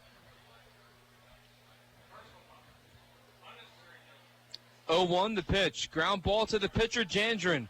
Throws to second for 1, and that's all he'll get. Fielder's choice there for Jack Meggs. The 1-6 putout by the pitcher gets out Calabrese at second. But a good job there by Calabrese. When he slid, he disrupted the double play. Yes, he did. He broke it up. Yes, he did. Advancing to third is Phillips. The Otters now have runners on the corners with 2 outs. And Hunter Cullen to the plate. He singled back in the third, and then he scored a run from the Keith Griesaber RBI double. You know, they got a right-hander down here warming up, 48, 43. 48 makes more sense. All right. And this guy here is pitching a beautiful game outside of Long's home run. And, Keith's base hit. I mean, look at what he's got, strikeouts and everything else, and yet they got someone warming up. I'm not a manager, but you have had experience, right? Oh, yeah. Throw over to first. Not in time. Meggs needs to be careful because Jandren threw out Rizzatello earlier in this inning. Meggs does have good speed. He has 13 swiped bags on the year. The 1-0 will be fouled behind home plate. Caught the handle of the bat from Hunter Cullen. Count even at 1 with 2 outs. Yeah, this pitcher, I keep repeating, he deceives you with the different moves at home. If I was on first base, I'd be confused as well. 1-1 the count, 2 outs to Hunter Cullen, runners on the corners. The pitch. Be a breaking ball in the dirt. Count moves to 2-1 with 2 outs. You know, if you notice that time, Jandren never even looked at first base. He just got the sign and just threw home. He never looked over at first base. Again, he changes. You can't, get the vitals on this guy. So now he's looking directly at first. See? Yep. Meggs goes. Ball inside, throw down to second base. And Meggs is in there safely. Yeah, good call because this catcher, as we said, is not accurate. He may get the ball away fast, but he's not very accurate. And, again, I would take a chance. That's a stolen base for Meggs. Swiped bag number 14, one behind Keith Griesaber. Cullen also has good speed. Well, he beat out that last bunt. The last hit over the second base. The 3-1. That'll be a called strike. Ooh, that's what you love, a 3-1 pitch. That's down the middle for a strike. It tailed towards the end of the outer part of the plate. Yeah. Count now full. Runners on second and third for the Otters. They're up 3-1 after the Ryan Long solo shot to lead off the inning. The payoff pitch. Ooh. That clunks him in the back. Cullen not too happy with that result. And he's going to bend down as I think Hunter Cullen is a bit shaken up. Yeah, and I'm waiting to see what the pitching coach and the manager is going to do. Oh, he's clapping. Okay, let's go get him, he said. Okay. So Sarah Zerk, the Otters athletic trainer, out there to check on Hunter Cullen. He appears to shake it off. So now the Otters have the bases loaded. At third base is Dakota Phillips. He was hit by a pitch. Calabrese then walked in, was thrown out at second base on the fielder's choice by Meggs. Meggs now at second base after the swipe bag. And Cullen now at first with J.J. Gould to the plate. This will be the 7th batter of the inning. The pitch to Gould will be a called strike on the outside corner. Pretty good breaking pitch. He's not as not using all the different deliveries now. Now he got himself in a jam, and now he's kind of concentrating on just getting the ball over the plate. He doesn't have all that fanciness now. Next pitch to J.J. Gould is a breaking ball in the dirt to even the count at 1 with 2 outs. Bases loaded for the Otters. They have scored 1 run in this inning after a solo home run from Ryan Long, his 10th of the season. And runners on second could get a big lead. Next pitch to J.J. That was a strike right down the heart of the plate. Same pitch as the first strike. So that will move the count to 1-2. Yep. The Otters are hitting .254 entering in this game with runners in scoring position. They're hitting .262 with runners in scoring position with 2 outs. 70 RBIs and 7 home runs on the year. The 1-2. Check swing from J.J. Gould. Tags him out. He's out. Oh, no. Your guy, Mr. Jim Shaley. Yeah. Shaley out there said no. Yep, that J.J. did not bring his bat around home plate. It's an even count at 2 with the bases loaded. See, now, again, how you could be deceived. I thought he went around. That's my opinion. J.J.'s hitting .179 with runners in scoring position with 2 outs. But it'll be a strikeout to end the inning. So he got an extra pitch, and it still didn't make any difference. Well, the Otters tack on another run on Ryan Long's solo home run to extend their lead to 3-1. 4 up, 4 down, we head to the 5th. You listen to Evansville Otters Baseball on the Otters Digital Network in 91.5 WUEV. The pizza brick road always goes to Tyroni's. I'm in the mood for pizza and I'm ready to go. The pizza brick road goes to Tyroni's. So follow me down the pizza brick road. Road down to Tyroni's. The pizza brick road. The pizza brick road always goes to Tyroni's. At the University of Evansville, you will receive an academic scholarship. You will be taught by talented, engaged professors committed to your success. We will help you change the world. You will have the opportunity to study abroad. UE will change your life. This is a place where we change the world. Come change it with us. No matter how large or small your digging project may be, no matter how urban or rural, you must always call 811 before any digging project. 811 is our national one-call number, alerting your local utility companies to come out and mark any lines they have near your dig site. So before you do this or this, make sure you do this. For digging projects big or small, make the call to 811. Brought to you by Indiana 811.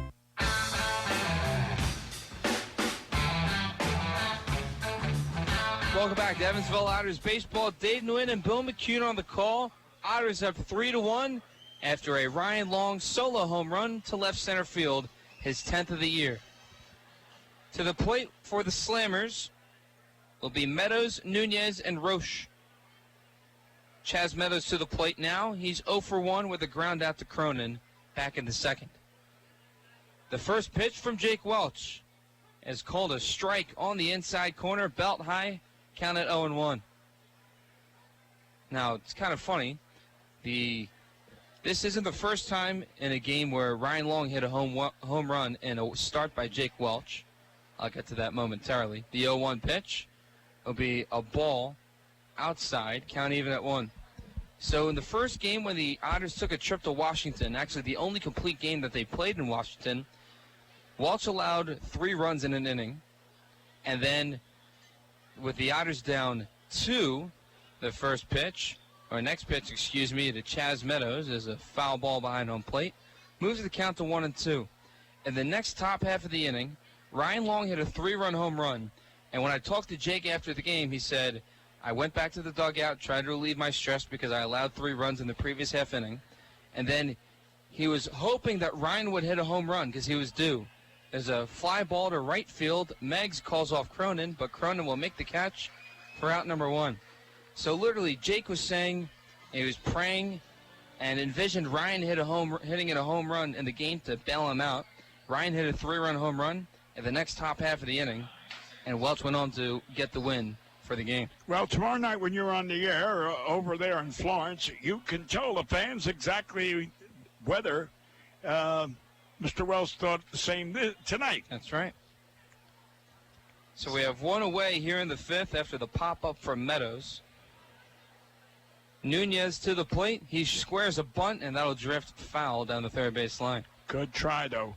I like to say hello to my wife, Betty, who's home, and I know she's listening. She listens all the time, and she is German. Is she? Yes. Okay, so happy German Heritage Night to her. Yes, that's why I was mentioning her name. She's German, and although she don't sprechen Deutsch. Okay. I'm sorry to say. That's all right. 0-1 the count to Meadows, or excuse me, this is Nunez. And he'll ground this ball foul down the first base line to move the count to 0-2. Her mother and father, my wife's mother and father did speak German. And, of course, when I first started dating Elizabeth, I would speak a kleine bissel. That means a little. 0-2 the count with 1 out. Waltz kicks and fires the pitch. Strike. There'll be a cold strike 3, as a matter of fact, on the outside corner. Looked like a breaking ball right there from Jake Welch. There's 2 away in the top of the 5th. And that is Jake's 4th strikeout for the evening. Not 12, but little by little, etching up that way.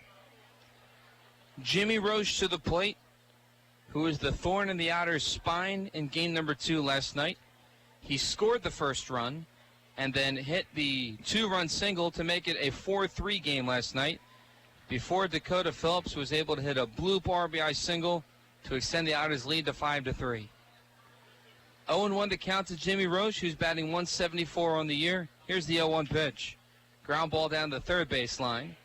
Count moves quickly to 0-2.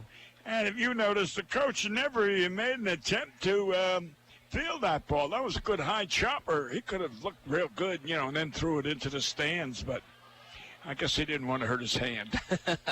The 0-2 will be a blooper over the head of J.J. Gould. That'll be drop in there for a hit for Jimmy Roche. You said he was our menace last night? Yes, sir. Turned around, got a base hit tonight.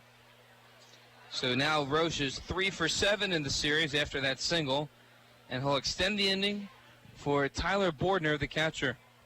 Bordner is 1 for 5 in the series with a single and a fielder's choice. He is 0 for 1 today, flying out to Hunter Cullen. If you remember this catcher here, Jake made him look bad on 2. The pop-up, Calabrese will take off his mask, and it'll hit the roof of Bossy Field behind home plate. It's a foul ball. Jake made him look bad on 2 sliders in the dirt. He went fetching for him, looked bad, then came back with a hanging curveball that he hit out in center field. Yeah, Cullen made the catch at the warning track at that time. Yeah. Stay with the slider in the dirt. Waltz, the right-hander, fires the 0-1. The called strike up and away that is belt high. Count moves to 0-2 with 2 outs.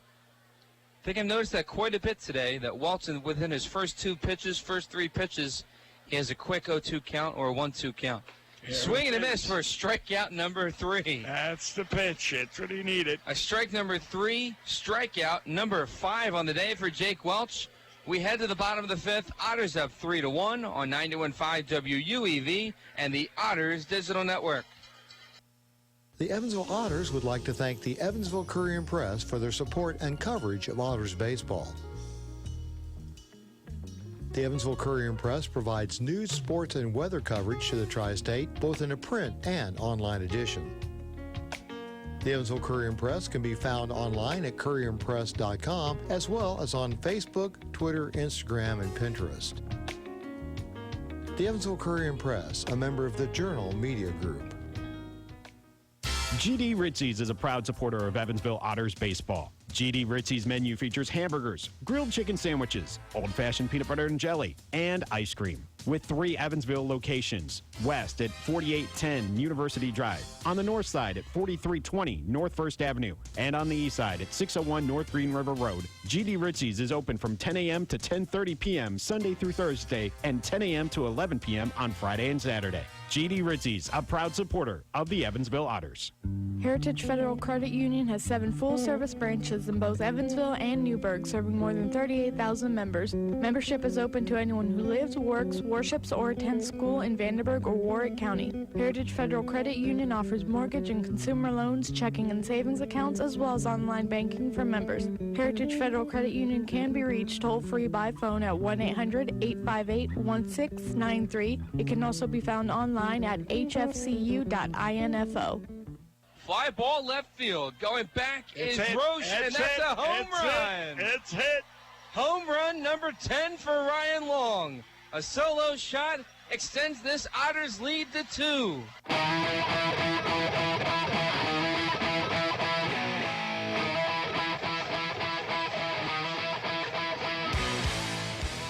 Welcome back to Evansville Otters baseball. Dave Nguyen and Bill McCune on the call.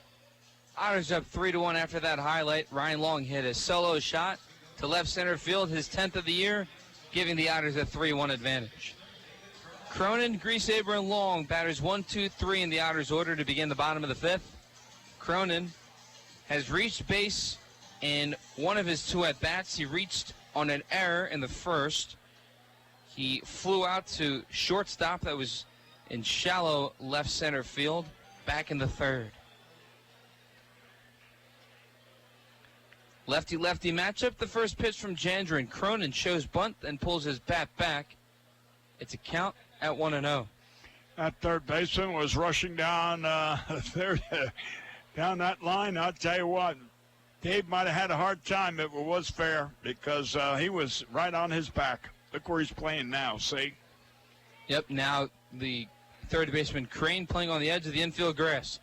Cronin shows bunt, and apparently the home plate umpire says it was a foul ball.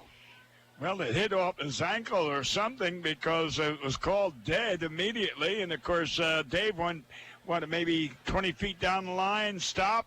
Third baseman did field it, but apparently it was a foul ball off his foot. So, Bill, you did notice that there's a pretty good crowd, especially in the Bud Light Line patio out there in right field.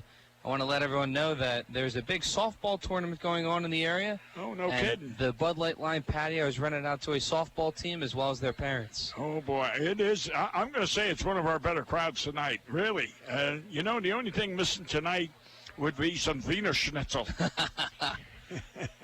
Breaking ball low in the dirt to David Cronin. Moves the count to 2-1. There are about 40 people out there in right field. They had a tour of Bossy Field before the game today. Well, again, it's one of our better crowds. I'm going to say, well, I better not say it. Okay. But I have an opinion. Okay. The 2-1 to Cronin.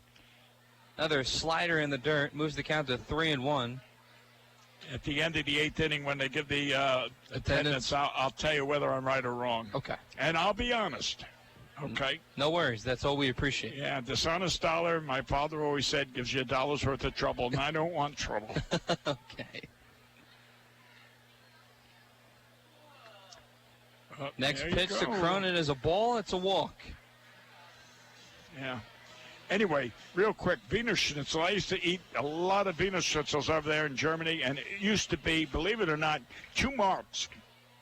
And 2 marks was nothing but 50 cents. Okay. And wish a hot dog was like that now. Oh, I tell you what, they were really good. Wiener Schnitzels. I've had a brat. Yeah, the Wiener Schnitzel is better. Okay. Keith Griesaber to the plate. He is 1 for 2 with the 2-run RBI double to get the Otters on the board.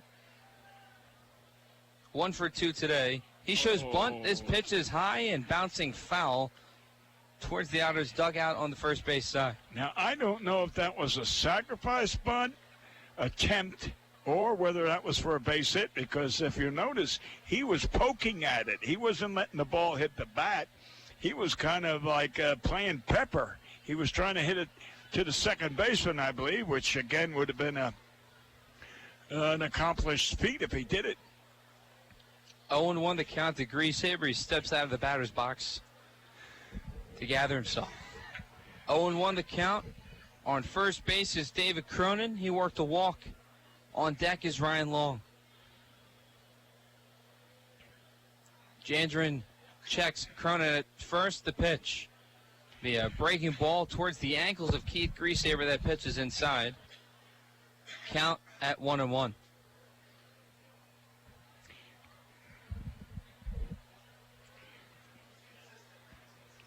Greasaber, the St. Louis native from Chesterfield, Missouri, to be exact. Throw over to first.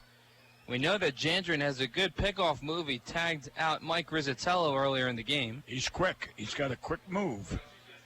And I think that's the benefit of a left-handed pitcher. You can stare down the runner at first base. Yes, it is. He's also got the advantage of lifting that leg, and you don't know whether it's coming home or to first. The 1-1. Be a strike inside. Good breaking ball there from Jandren, the pitcher. Count moves to 1-2, no outs. We're in the bottom of the fifth. The other day we had a left-hander, and I mentioned that when he rotated his hips, then you could go.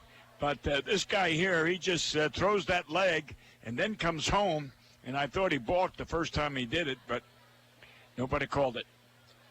1-2 the count. He's staring him down now. See, this way he just changed his delivery. And there's a swing and a miss from Greasaber for out number 1. Second strikeout to Keith Greasaber tonight. To the plate now is Ryan Long. He's 1 for 2. His hit was a solo home run over the Budweiser sign and left center field. Well, it'd be nice if he hit another one, take the lead, and the home run lead as well. Yes, that's what I'm saying. If he got that home run stroke back. Cronin at first, throw over to first.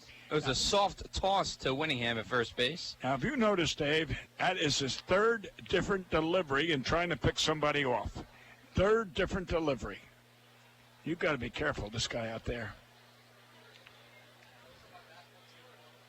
First pitch to Long. Ground ball down the first base line. It'll drift foul.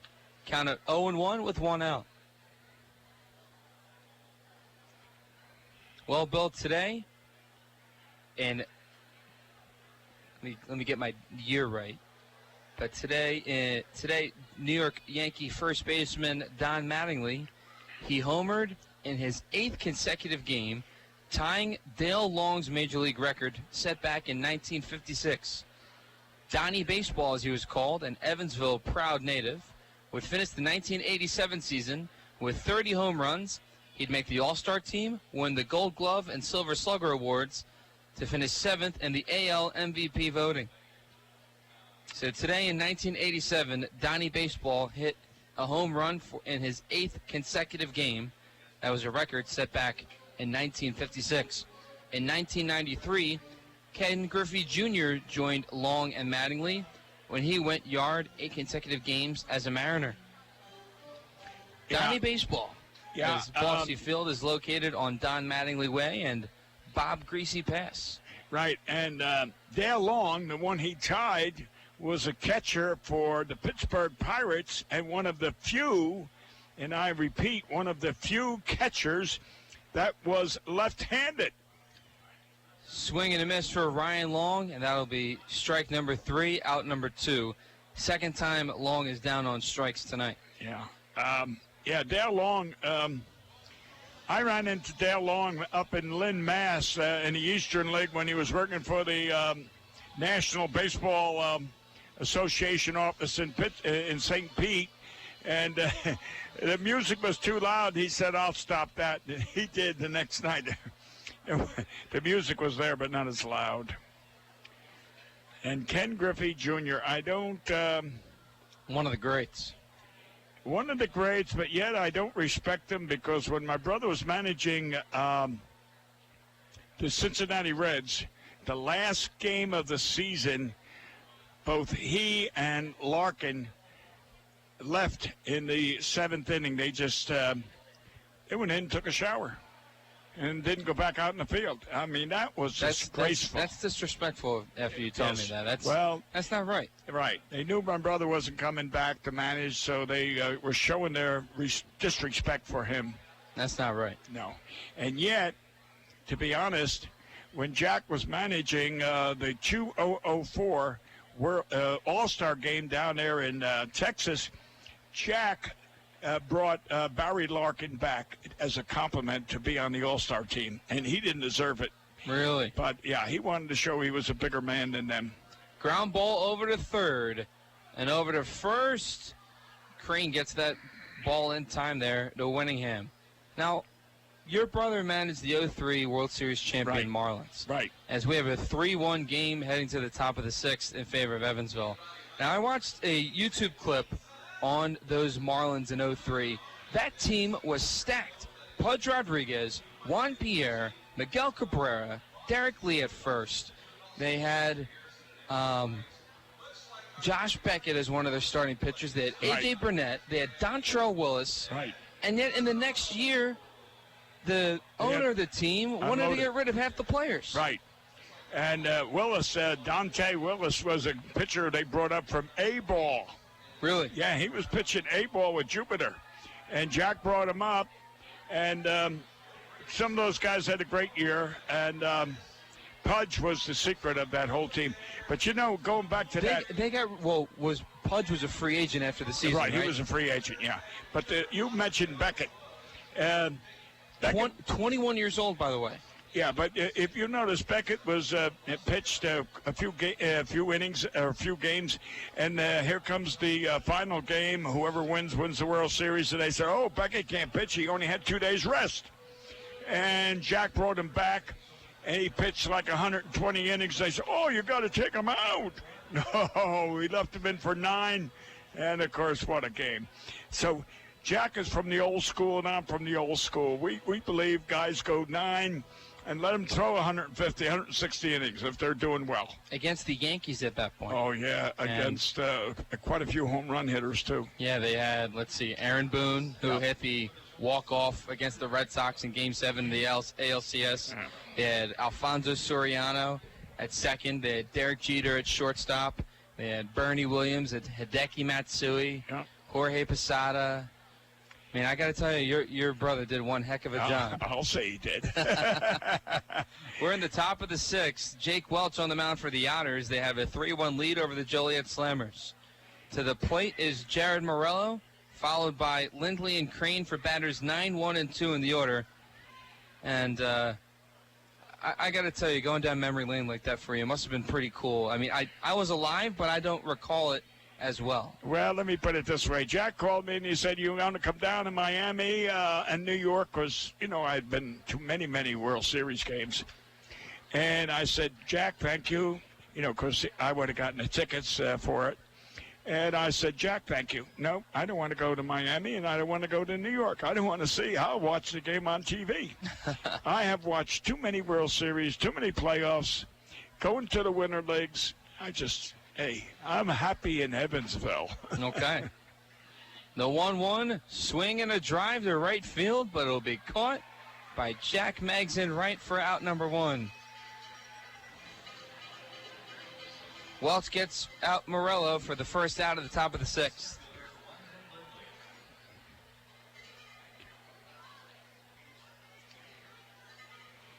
To the plate now is London Lindley. He's 0 for 2 today. Dave, you go to those World Series, you go to the playoffs, you go to the winter meetings, and for the fan, it's exciting. But for someone in baseball... First pitch is fouled behind home plate. Moves the count to 0-1 to London Lindley. If in a 24-hour period, if you were to get 4 to 5 hours sleep, you'd be lucky. All you do is work. You stay in lobbies, you go to the hospitality rooms, you're always looking for general managers, someone that you could make a trade with. So all you do is spend your time negotiating, and you never sleep. I can remember falling asleep on the bus back from Shea Stadium in '87 when they were playing the Red Sox. And from Shea Stadium back to the hotel, I fell asleep on the bus.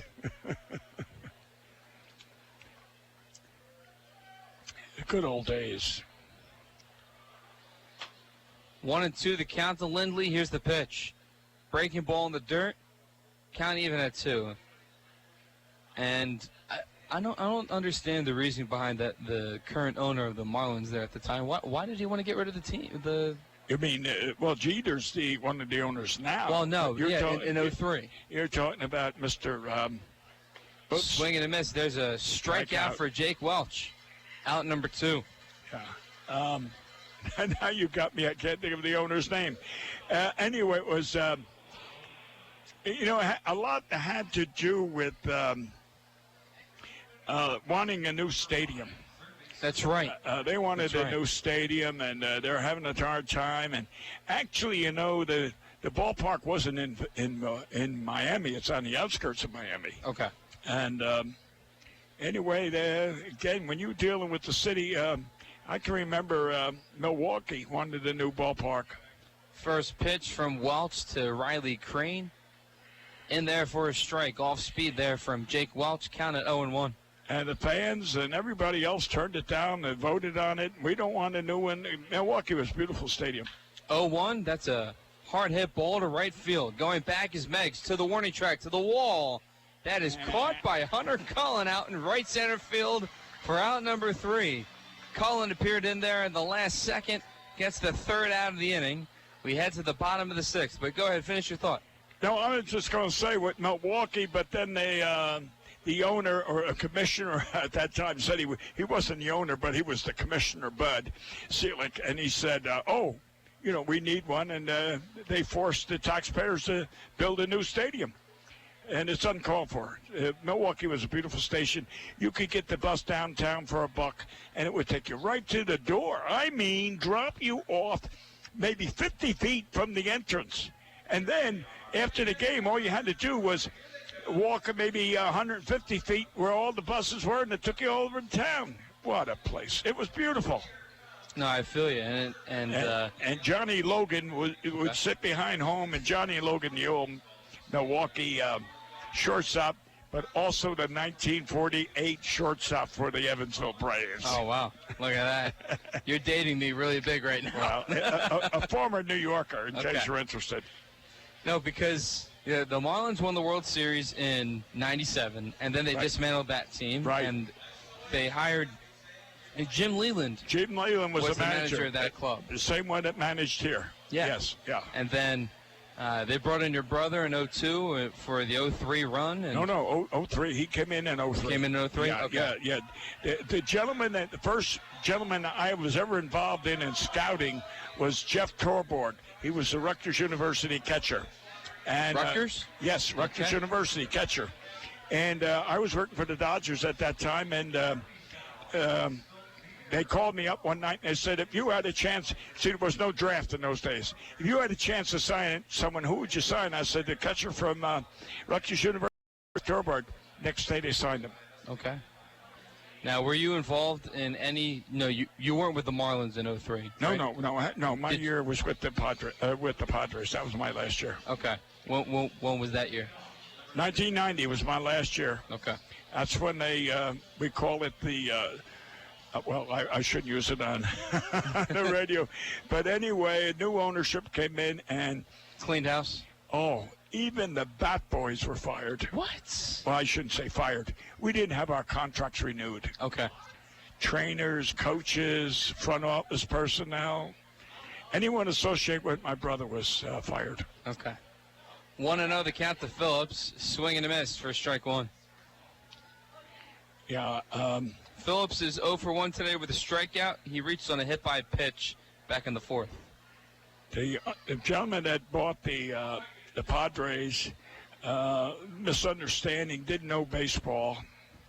The 1-1 to Phillips is inside for a ball. Count moves to 2-1. They were selling it in those days at a lot of money, $800,000. And anyway, he had the money to buy the club, but, you can have $100 million in your pocket. 2-1. called a strike inside. But you better have another $100 million to pay for the upkeep, and you better have another $100 million in your back pocket in case of problems. So unless you have $300 million, don't buy that club. And that's what happened. I'll keep that note in my back pocket. Yeah, they had to get rid of everybody. 2-2, swing and a miss. Phillips will swing and miss at a breaking ball from Jandren for out number 1. Now we got Keith with 2 strikeouts. We got Ron with 2 strikeouts. Now we got Phillips with 2 strikeouts. Calabrese to the plate. He is 0 for 1 today with a strikeout. He also reached in the 4th on a walk. And then he was thrown out at second base on the fielder's choice by Jack Meggs. The 1-6 put out after the ground ball was to the pitcher, Jandren. This guy's got 8 strikeouts in 6 innings. The first pitch to Calabrese is a ball outside. Count at 1-0 with 1 out.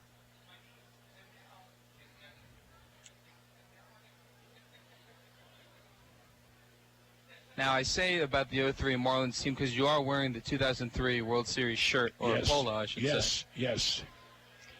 I have a few things from the Marlins. In fact, I got a World Series bat, but I just gave it away. One of your granddaughters? Let me see. 2-0 to count the Calabrese. Put it that way, someone took it. Next pitch, be a ball inside around the knees of Calabrese. Count moves to 3-0. 3 pitches, all 3 were inside. 1 out away here in the bottom of the 6th. Otters have scored 3 runs, 2 of them by a 2-run RBI double by Griesaber. Next pitch to Calabrese is a called strike on the outside corner. That strike was knee-high to the right-handed batter Calabrese from the left-handed pitcher and Tyler Jandren. Yeah, the family was here last week, and I tell you, they walked home back in Jersey and Louisiana. 3-1, called strike at the knees. I tell you, now full. They took Bob Gibson autographed baseballs, Bob Gibson autographed pitchers, Don Mattingly balls, Pooge the catcher, Pudge the catcher. The catcher. there must have been. There's a fly ball, and it will be drifting foul down the first base line.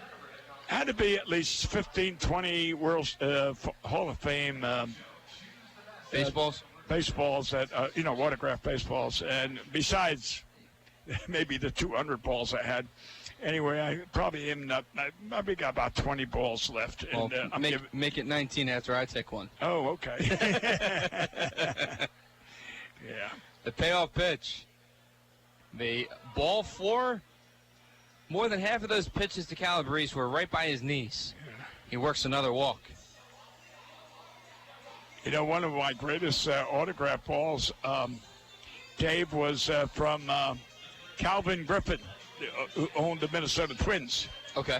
And Calvin would come into the press room of Minnesota, and he'd say, "Bill, do you mind if I sit and have dinner with you?" And I'd say, "Oh, no. Here's the owner of a ball club asking me, could he sit with me to have dinner?" And I'd say, "Oh, yeah, sure." And then all of a sudden, Billy and Jimmy Robinson, his stepbrothers, would come, and I knew that too.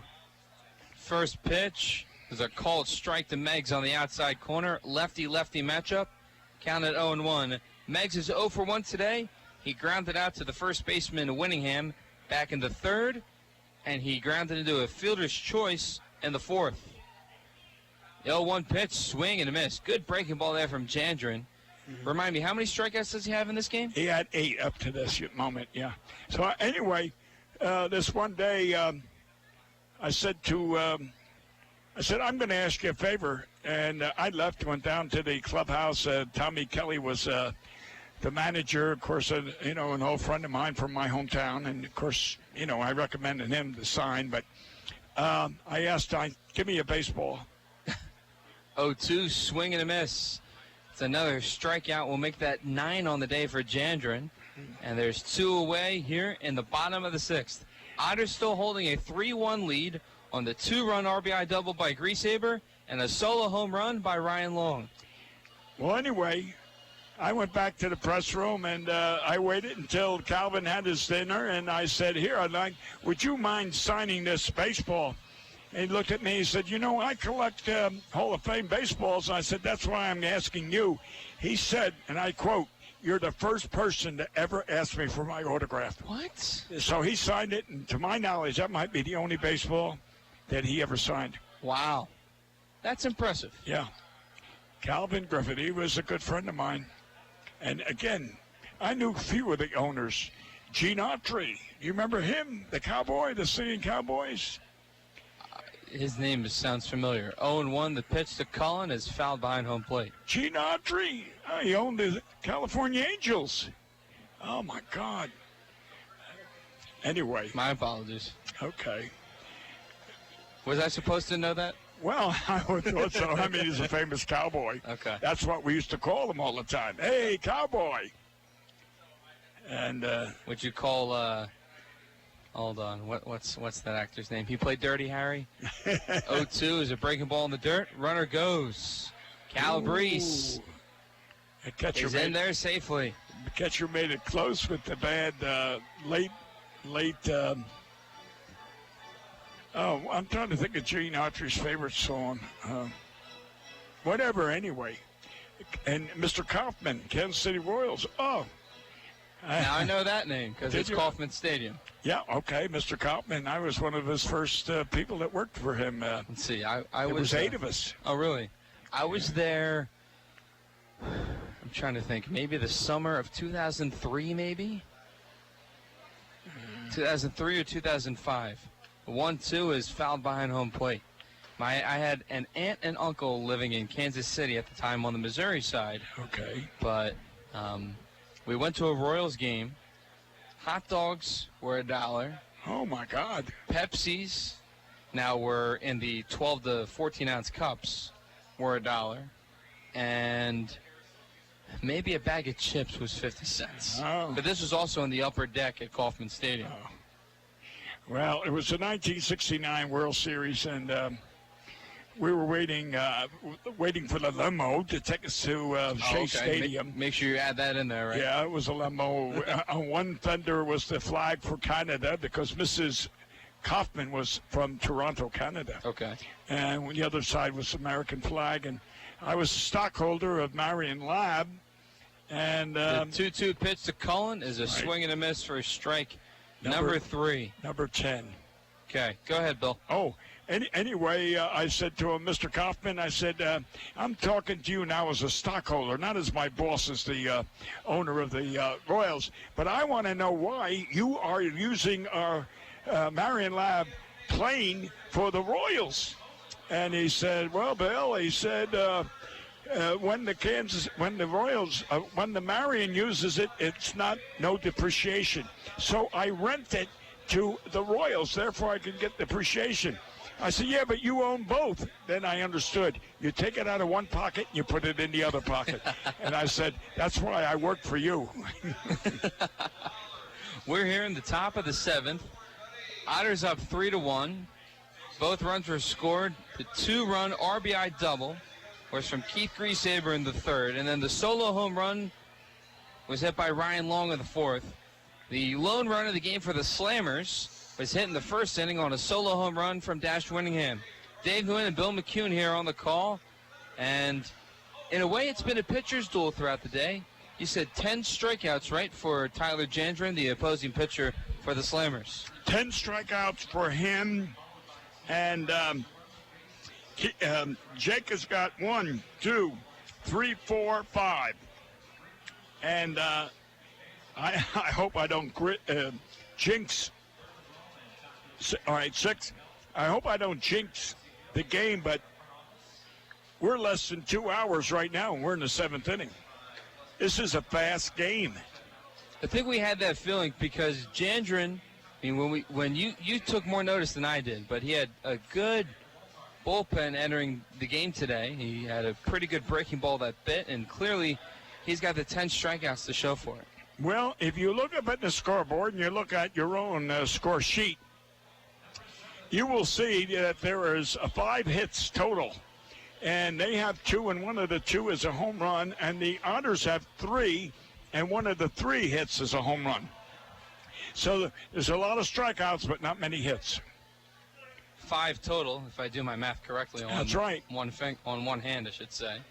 First pitch from Welch to Dash Winningham is in there for a ball, a breaking ball in the dirt. Count it 1-0. We're here in the top of the 7th. Welch, I think after the 3rd inning, he seemed to have a bit of a groove going on. 1-0 the count. Here's the pitch.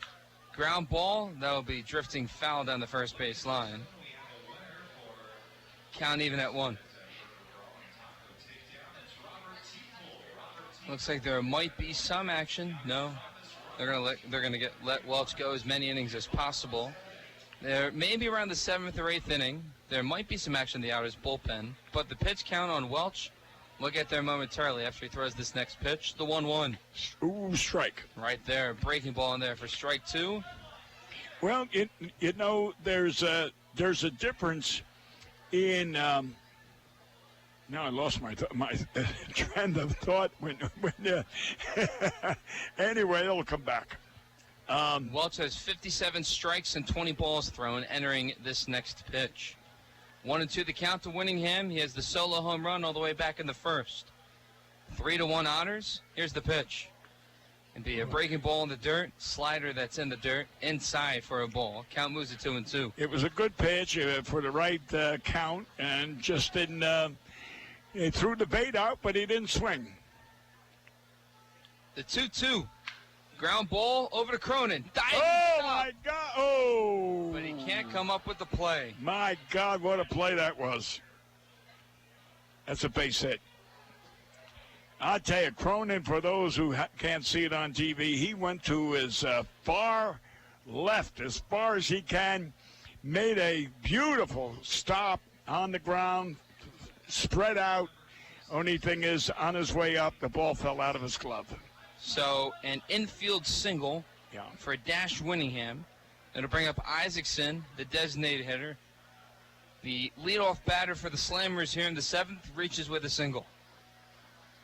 Now playing at double play depth, inching towards second base, moving to his left, is J.J. Gould at shortstop.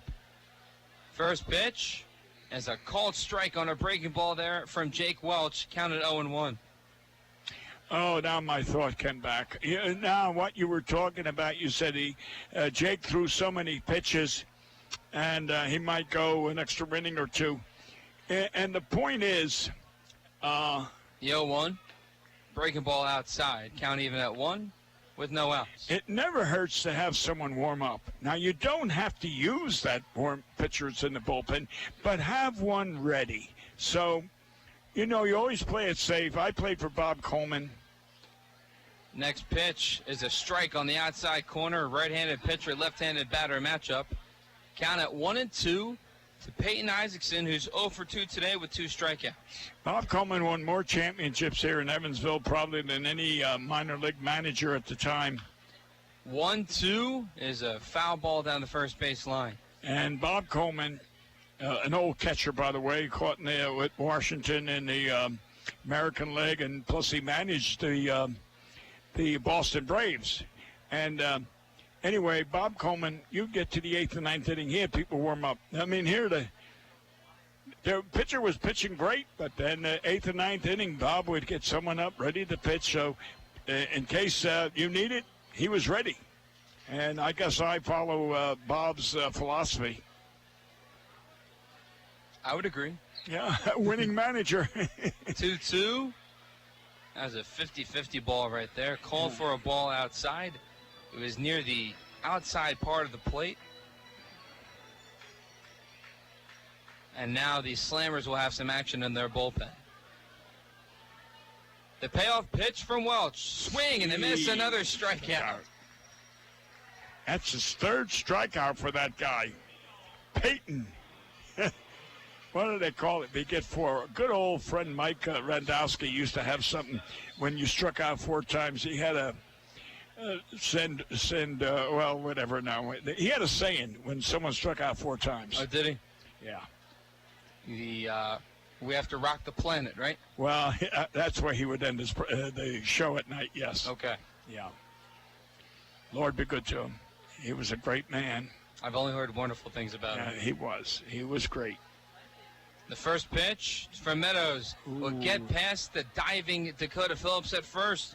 Heading to third base is Winningham. There's an overthrow to Ryan Long at third. And touching home plate. Here's a throw at the plate. He's out! What a play! It looks like... Oh, my God. I couldn't tell from my point of view. Let's see.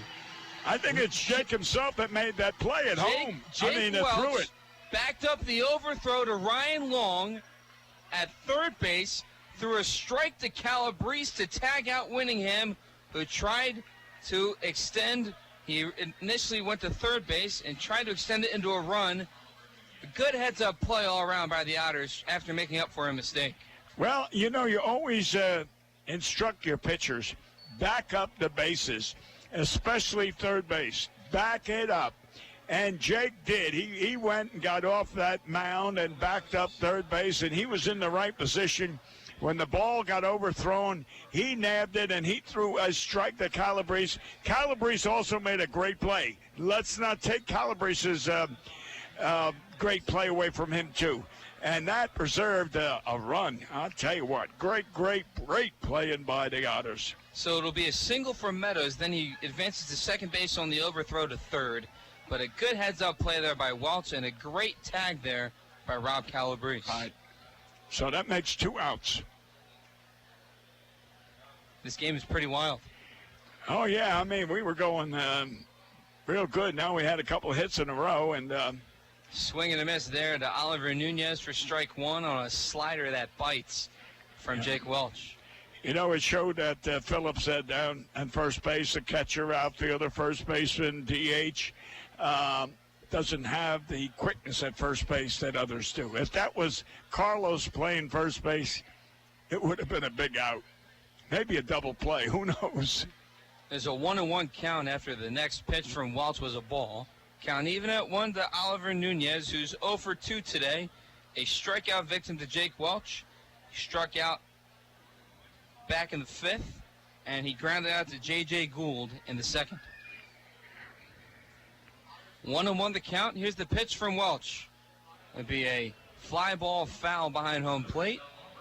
Count at 1-2. We're here in the top of the 7th. 3-1 Otters. You know, let's go back to that play, Dave. Winningham Dash got the base hit.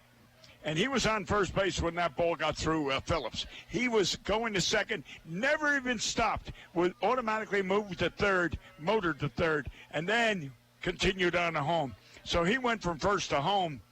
I guess he ran out of gas.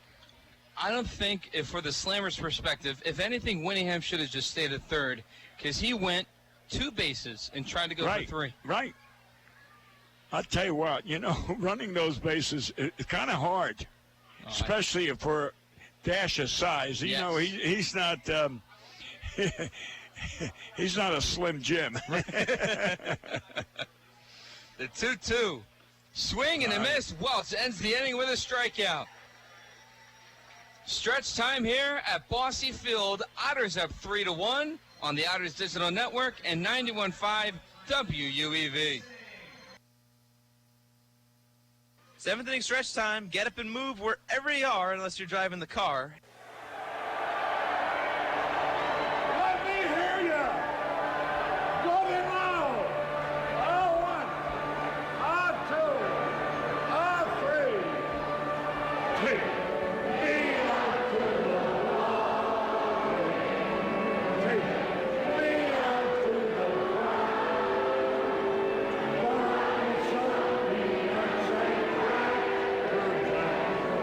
I don't care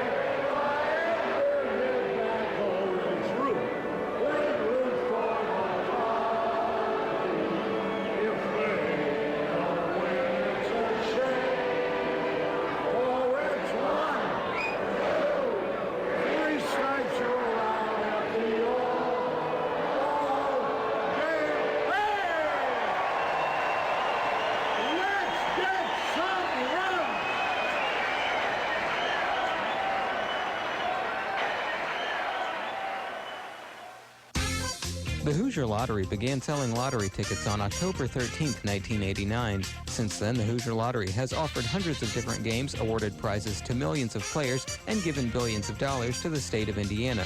The Hoosier Lottery's mission is to responsibly provide innovative and entertaining lottery games for the benefit of the citizens of Indiana. To learn more about the Hoosier Lottery, visit them online at HoosierLottery.com. The Hoosier Lottery, a proud supporter of Evansville Otters baseball. You're listening to exclusive coverage of Evansville Otters baseball on 91.5 FM WUEV Evansville.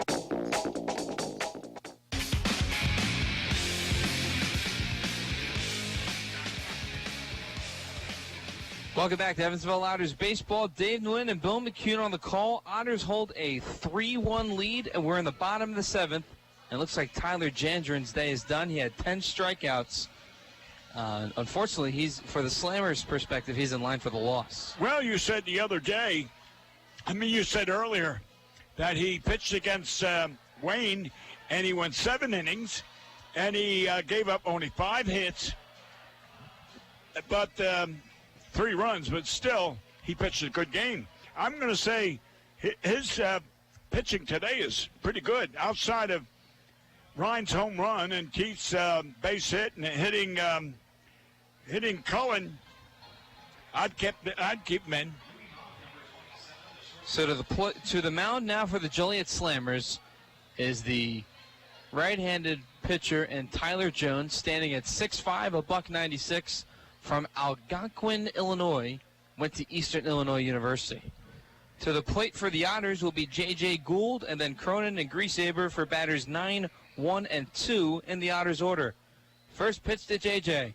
Called in there for a strike inside, belt high for strike 1. Now, we talked about Winningham not being a Slim Jim. This guy is a Slim Jim. Look at that. He's, maybe 6'4", 6'5"? 6'5". 6'5", and he weighs...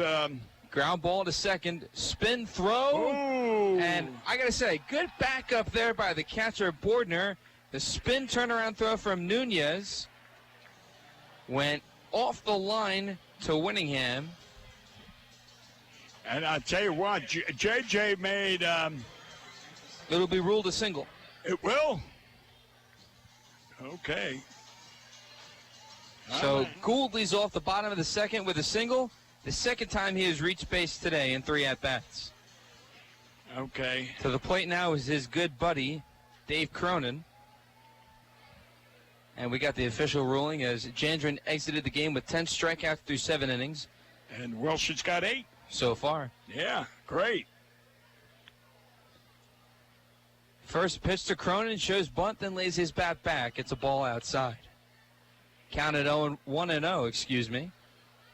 No outs. And for a team in general, it's always good when your leadoff batter of an inning gets on base. Oh, yes. It gives you a lot of option as a manager. Steal, bunt, hit and run. The 1-0 to Cronin. Be another ball outside, a fastball from Jones. Count at 2-0. Jones has a 7.04 ERA and 7.2 innings pitched. And he also has 6 strikeouts. 2-0 the count to the Orland Park, Illinois native. Last game of the homestand before the Otters take a trip to Florence, Kentucky tomorrow. 2-0 pitch. It's a fly ball that will be foul. It goes on top of the roof of Bosse Field, the historic Bosse Field, the 3rd oldest baseball stadium in America. That's right. And Babe Ruth never played here. That's a shame. But Hank Greenberg did. All right. And Warren Spahn did.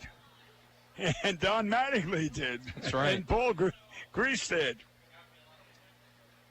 2-1 the count. The pitch to Cronin. Shows bunt once more, then pulls his bat back as it is a ball low and away. Count at 3-1 with no outs. J.J. Gould singled, beating out an infield hit. And I don't know about you, but I thought the spin by Nunez was unnecessary.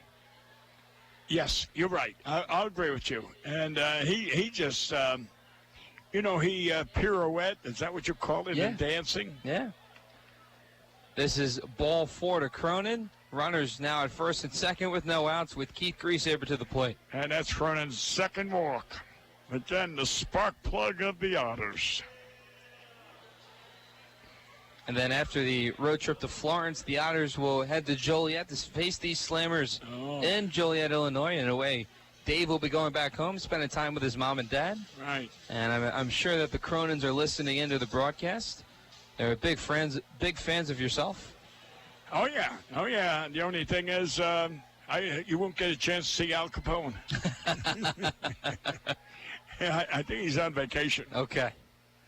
There is a prison there, is where the film Blues Brothers was filmed. Oh, the yeah. opening scene in the prison. Yeah.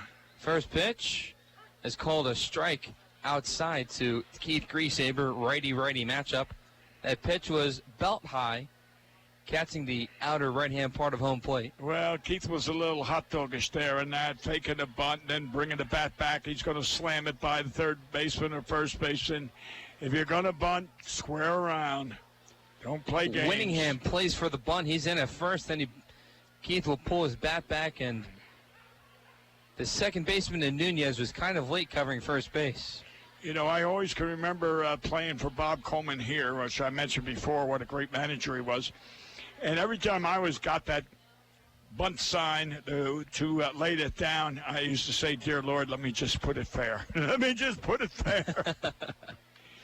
This is a bunt that will be foul in front of the Otters dugout on the first base side. Yeah, I didn't get fancy, wanting to put it to first or drag or whatever. I'd stand there, "Lord, just let me put it fair." Move the runner over. Because I'll tell you what, with Bob Coleman, as great a manager he was, you make too many mistakes and you weren't here. You were at the Greyhound bus station. Have you taken a Greyhound bus before? I took one 12 hours from Philadelphia all the way down to North Carolina. Oh, boy. On the Sunday after Thanksgiving. He's just strikeout. Griesaber squares a bunt. It goes foul down the third base line, and I believe that it will be strike number 3. That's a strikeout. That'll be his third strikeout for the night. So now runners remain on first and second, but there is one out away. Here in the bottom of the 7th, Ryan Long to the plate. He's 1 for 3 with a solo home run.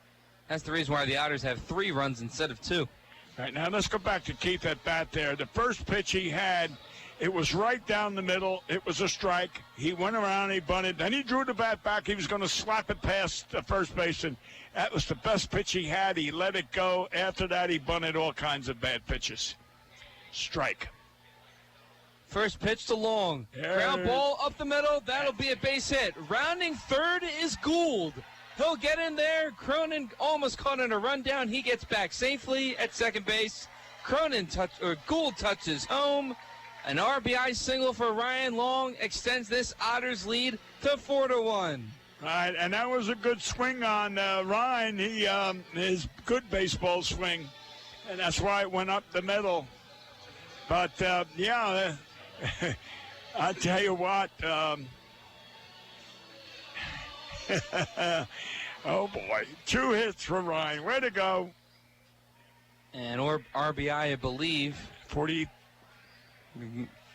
That'd be 45. Okay. 43 and 2 tonight is 45.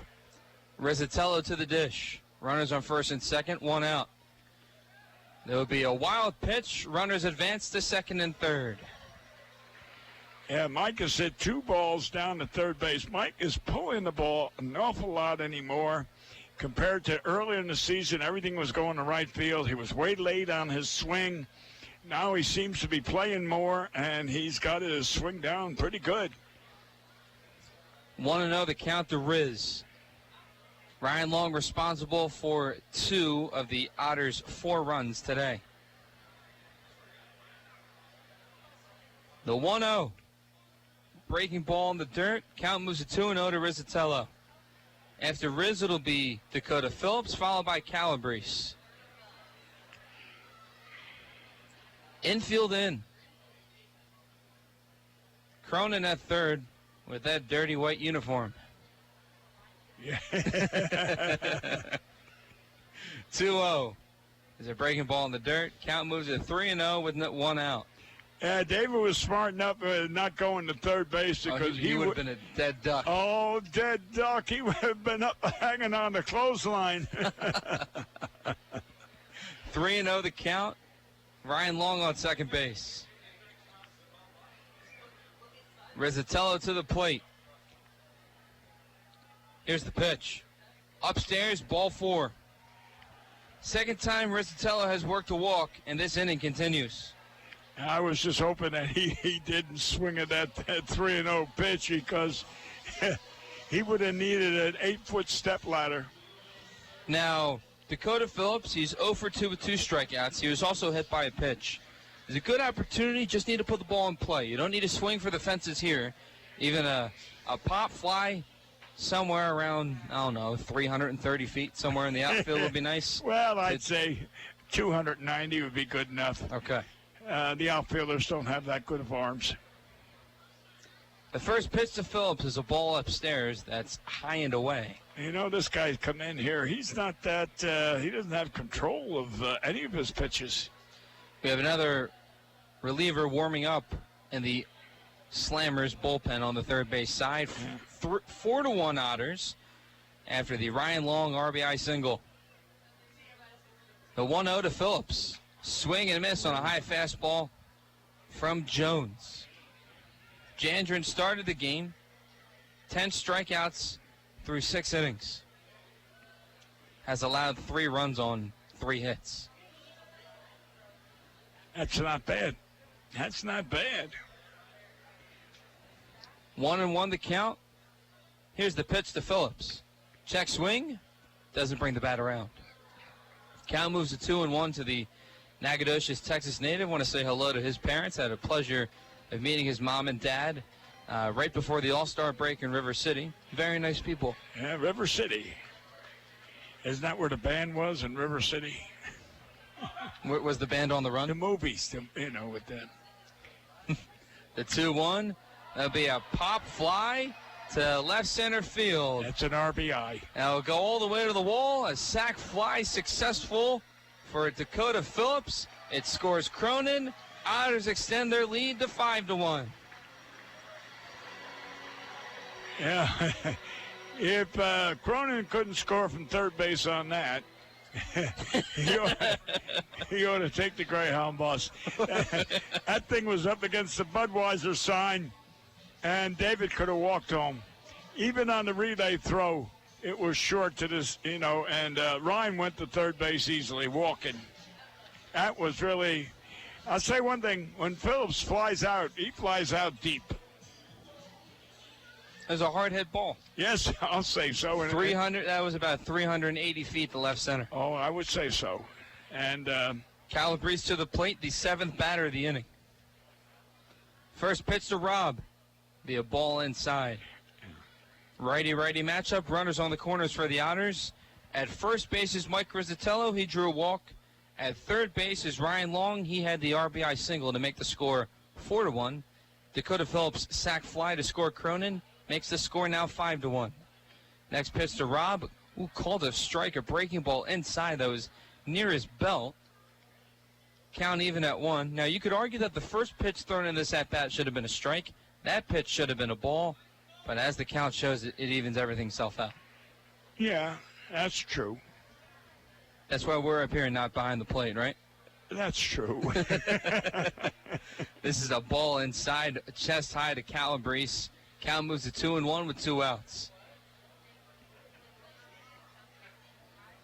Runners on the corners for the Otters.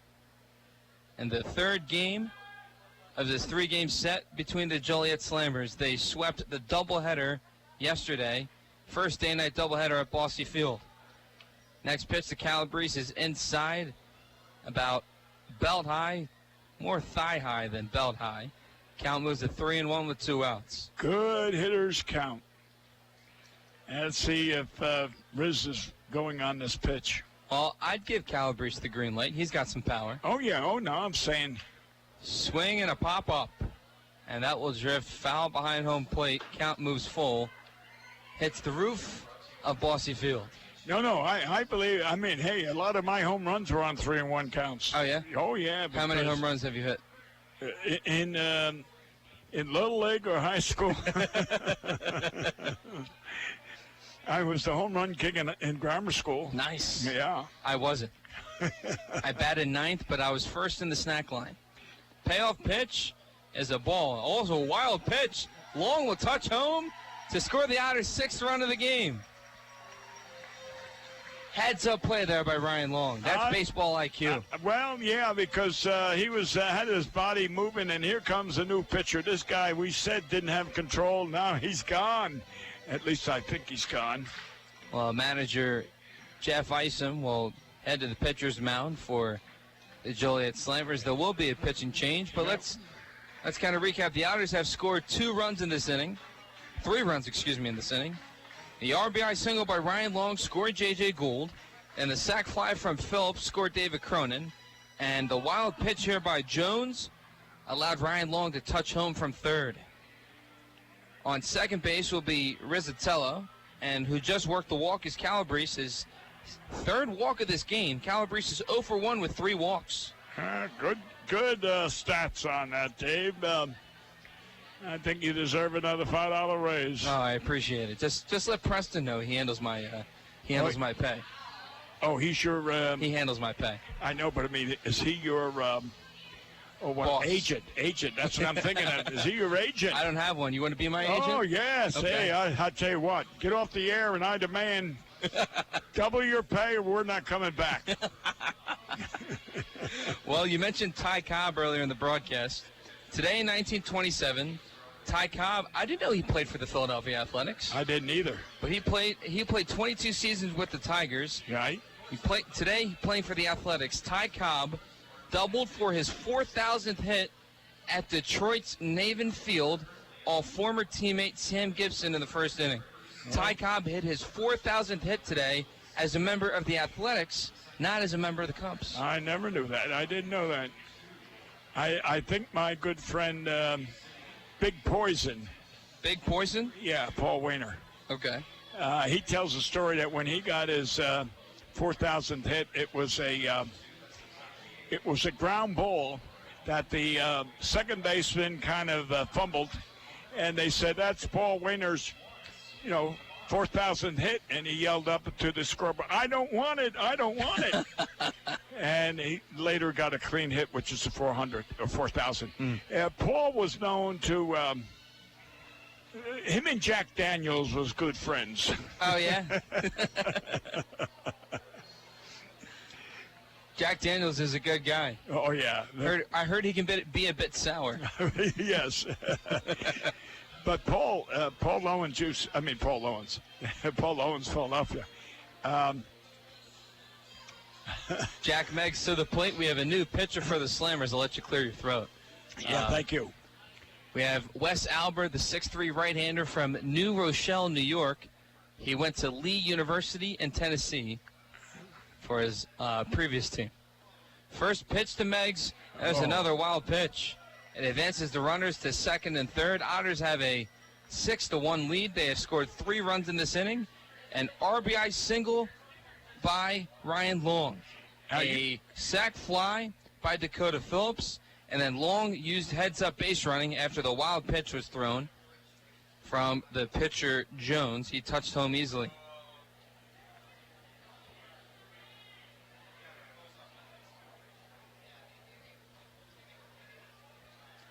Want to know the count to Meggs? Meggs, it's a fly ball to the second baseman Nunez for out number 3. The Otters sent 8 men to the plate, scoring 3 runs. We head to the top of the 8th. Otters in command at 6-1 right here on Otters Digital Network and 91.5 WUEV. The International Brotherhood of Electrical Workers, Local Chapter 16, would like to take time to say, Go Otters! The IBEW Local 16's jurisdiction includes 13 counties in southwestern Indiana, as well as Wabash County in Illinois. Its members are divided into several categories of electrical work, including inside construction, maintenance electric, residential wiring, and sign classifications. More information on IBEW Local 16 can be found online at IBEW16.net. The tri-state area Marathon service stations are proud supporters of the Evansville Otters. Marathon has over 5,100 Marathon-branded stations nationwide, and a full list of area Marathon stations and a list of daily gas prices are available online at mymarathonstation.com. Marathon provides products which support commercial, industrial, and retail operations. Marathon's slogan is Fueling the American Spirit.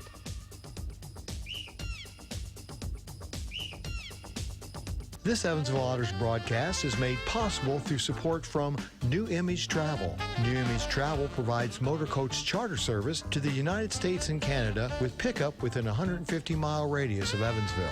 A full list of New Image Travel's offerings can be found online at newimagecharter.com. New Image Travel can be reached toll-free at 1-800-432-6213. New Image Travel, a proud supporter of Evansville Otters baseball. The first pitch from Meadows will get past the diving Dakota Phillips at first. Heading to third base is Winningham. There's an overthrow to Ryan Long at third. And touching home plate. Here's a throw at the plate. He's out! What a play!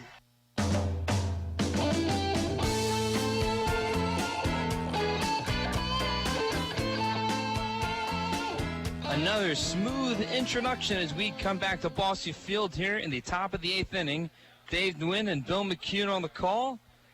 Jake Welch remains on the mound for the Otters. He throws a first pitch strike to Roche, Jimmy Roche, to make the count at 0-1. Otters scored 3 runs in the bottom of the 7th. Here's a pop-up in the infield. Phillips calls everyone off, and he makes the catch for out number 1. I tell you what. It looks like, in my opinion now, Mr. Welsh should go 9 innings. Not a bad idea. Yeah.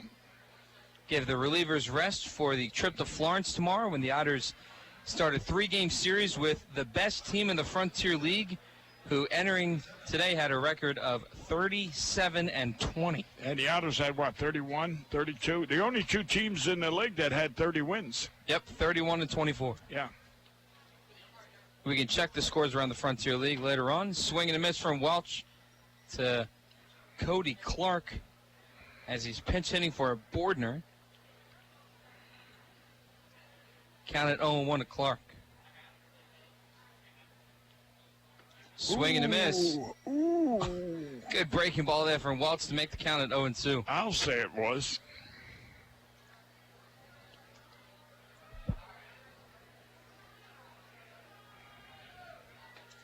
Next pitch, swing and a miss. 3 pitches, 3 strikes, 2 away here in the top of the 8th.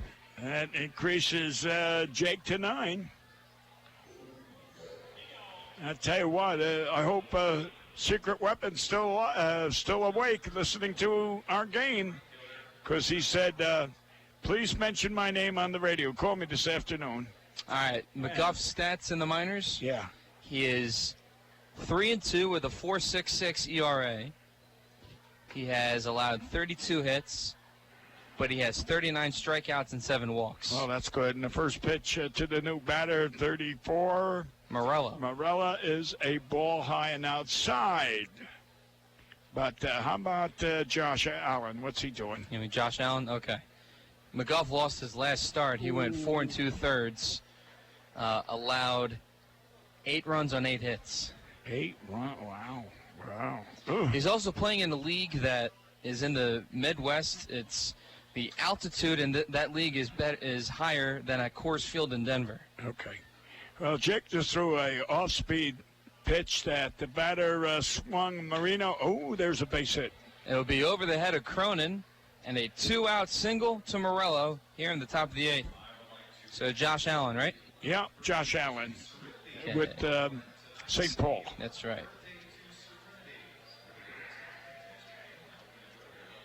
That'll bring up the leadoff hitter, London Lindley. Ooh, 2 days ago, Josh Allen hit a walk-off grand slam. Really? Yeah. Oh, boy. To give the Saints a 9-7 win. Hey, great. He's probably one of the greatest ball players ever played in the Otters, as far as I'm concerned, and my watching the Otters play. So, let's see. And his parents used to come here regularly from Florida just to watch him. And they were great, I tell you. They own a farm down there in Florida. Ground ball over to Gould. Throws the second for one, and that'll be the final out of the inning. We head to the bottom of the eighth with the Otters holding a 6-1 lead. We'll get to more of those stats for you, Bill, after the commercial break. Okay. You listen to Evansville Otters Baseball on 91.5 WUEV and the Otters Digital Network. The Tin Fish Restaurant is located at 707 State Street in Newburgh, Indiana. Independently owned and operated, the Tin Fish menu featured salads and sandwiches, as well as seafood platters and combos, and seafood burritos, tacos, and burgers. The Tin Fish Restaurant is open 7 days a week from 11 a.m. to 8 p.m. They can be reached by phone at 812-490-7000. Visit them online at tinfishnewburgh.com. The Tin Fish Restaurant, a proud supporter of Evansville Otters baseball. Why Old National Bank? Old National Bank began in 1834 with just one room and a passion for helping people prosper. Today, we are honored and grateful to be the financial partner for so many businesses, families, and individuals like you. From our commitment to safety and security to our promise of service that will exceed your expectations, we want to be your bank for life. Old National Bank, member FDIC. The local Pepsi bottling group features Pepsi Company products for distribution to retailers and vendors in the tri-state and would like to wish the Evansville Otters the best of luck in today's contest. The Pepsi bottling group has locations at 2605 West Marion Street in Marion, Illinois, 3081 Contronics Drive in Owensboro, Kentucky, and 11733 West Industrial Park Drive in Elberfeld, Indiana. Information on Pepsi products can be found online at PepsiCo.com. Pepsi, a proud supporter of the Evansville Otters. You're listening to exclusive coverage of Evansville Otters baseball on 91.5 FM WUEV Evansville. A double bounce. Welcome back to Evansville Otters baseball. Dave Nguyen and Bill McCune on the call. Otters have a 6-1 lead as we are here in the bottom of the eighth. It'll be Hunter Cullen, followed by J.J. Gould, and then David Cronin for batters 8, 9, and 1 in the order. Want to let everyone know that Josh Allen for the St. Paul Saints this season is hitting .310 with an on-base percentage of .385.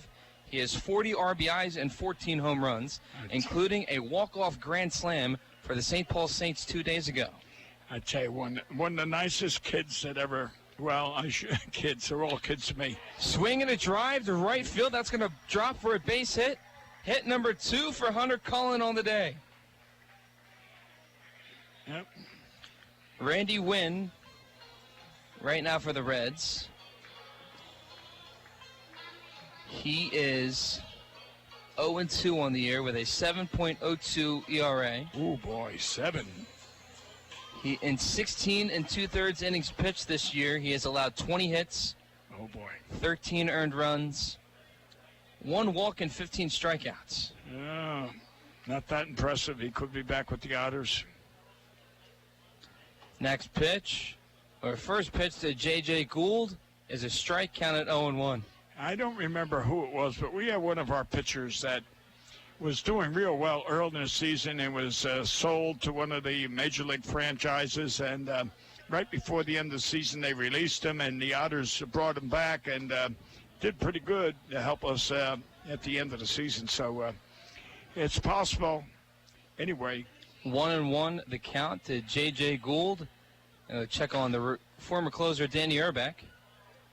He is 1-0 with a 3.29 ERA and 13.2 innings pitched. There's a ground ball from Gould. It'll bounce off the glove of Chaz Meadows at shortstop.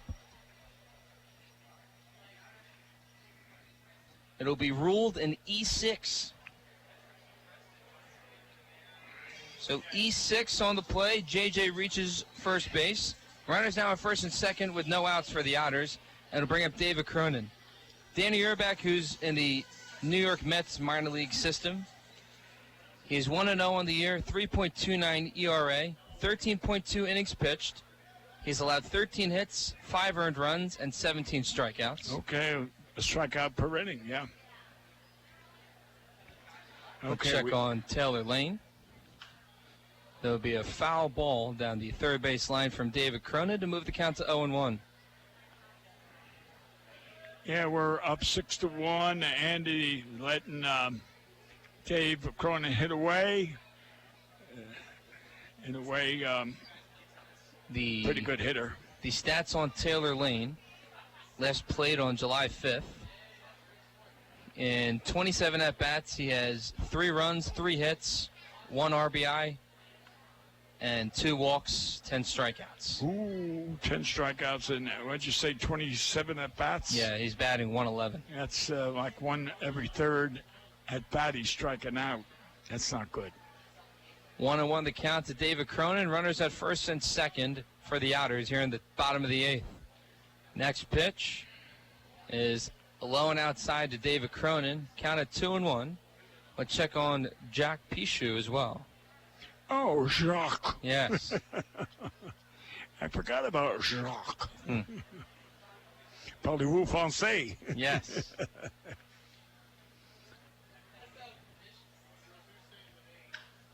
There'll be another foul ball down the third base line from Cronin to even the count at 2.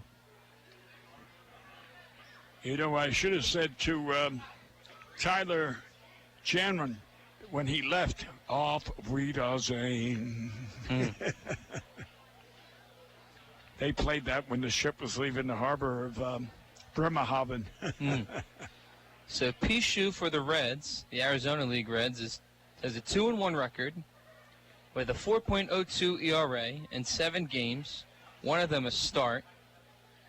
And 15.2 innings pitched as the next pitch is foul down the third base line. Count remains even at 2. Pichu has 15.2 innings pitched. He's allowed 10 hits, 7 runs, all 7 of them earned, including a home run. He has 6 walks, but 23 strikeouts. Wow. Wow, that's impressive. So there's your minor league wrap-up on the former Otters, now playing in minor league affiliates, as well as Josh Allen for the St. Paul Saints in the American Association. Another independent league, as the Frontier League and the American Association are in a way similar as far as competition. All right, here's what I'm trying to say. As far as the competitiveness in each league, it is comparable. The competition in the American Association is a little bit older players who have played in AA and or AAA and trying to get another shot in the bigs in AA or AAA organizations. Right. And thank you. You almost gave me a fit. Well, when you said on the same thing, that they are in a higher classification, just like the Somerville in New Jersey in that particular league. You can have former major leaguers playing. And, here you can't. There's an age limit here in the Frontier League. There's no age limit in those leagues. So Cronin strikes out for the first time today. He'll bring up Keith Griesaber, who is 1 for 4 with a 2-run RBI double. He has also struck out 3 times. Yeah. First pitch to Keith is up and away, inside for ball 1.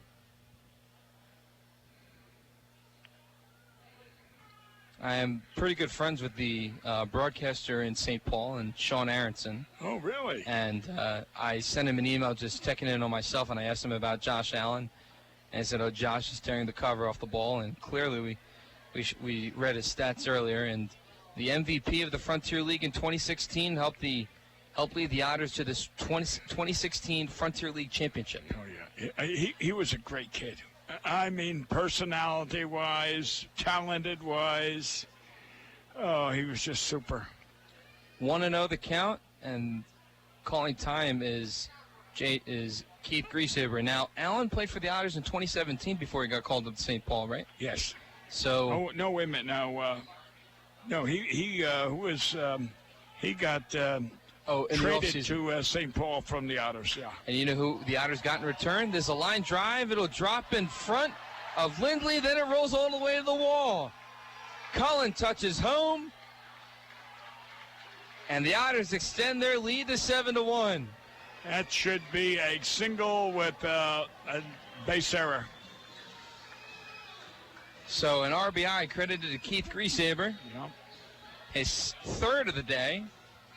Touching home, scoring from second base is Hunter Cullen. To third base is J.J. Gould. Keith with 3 RBIs today. He advances to second on the, well, I guess it would be an E8. Yeah, I would say E8. And I'm looking at that left fielder. I've never seen a left fielder play so deep. Swing and a drive, but it'll be fair and in the ballpark. RBI. And RBI. Sac fly for Ryan Long. RBI. And it is. Yep. That throw was in time as the catcher Bordner caught it near the third base line on a really good throw. Oh, yeah. From shallow center, but JJ was able to get there in the nick of time. Now, if the tag was applied, it would have been a very close call. Yeah.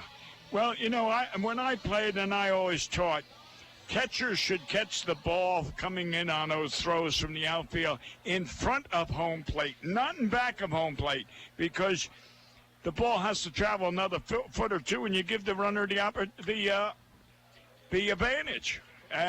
Blocking the plate, be in front, block the plate with your body, and stop that run. It was nothing better than have a runner crash into you at home plate and say, hey, hitting you is like hitting a bridge. They stopped them.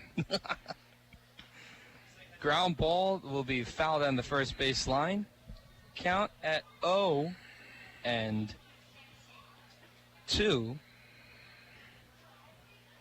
So Mike Rizzatello. Riz today got a lot of walks. 2 walks. Yeah, grounded out to third base twice. Yes, sir. The 0-2 pitch to Riz. Swing and a miss, and that's a strikeout. That'll end the inning. We head to the top of the 9th. And looks like, let's see. Leave him in. Leave him in. Hopefully Jake Welch will trot out on the mound. Yes, he does. Good. We'll take a quick commercial break right here on Evansville Otters Baseball, 91.5 WUEV and the Otters Digital Network. The Evansville Otters would like to thank Sinorama Evansville for their support this season. Sinorama Evansville is a multi-application supplier of custom-made signs, banners, and decals in the tri-state. Located at 1300 North Royal Avenue in Evansville, Sinorama is open 8 a.m. to 5 p.m. Monday through Friday. They can be reached by phone at 812-477-7763 and can be found online at sinorama.com/in-Evansville. Sinorama Evansville, a proud supporter of Evansville Otters baseball. Since 1994, Slays Restoration has been assisting tri-state residents clean up and restore their properties after disasters of all kinds. Located at 2121 Cotter Avenue in Evansville, Slays Restoration offers assistance for water damage, fire and smoke damage, mold and biohazard mitigation, complete reconstruction, and much more. Slays Restoration can be reached toll-free 24 hours a day at 1-888-776-8555. It can also be found online at slaysrestoration.com. SRG Global, a Guardian company, would like to wish the Evansville Otters the best of luck in today's contest. Founded in 1932, SRG Global is one of the world's largest manufacturers of chrome-plated plastic parts for the automotive, commercial truck, and household appliance industry. Located locally at 601 North Congress Avenue in Evansville, SRG Global can be found online at srgglobal.com. They can also be reached in Evansville by phone at 812-477-6151.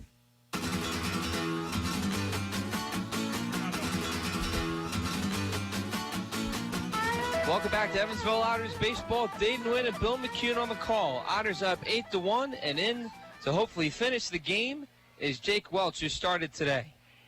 Yeah, I'm glad Andy left him in. I think he deserves to be there. They only got 5 hits and 1 run. And I lost track, 8 or 9 strikeouts. I'm not sure now. I lost track. 8 strikeouts. Next pitch from Welch is a strike. Welch has 6 strikes and 28 balls. 1-1 the count. Here's the next pitch.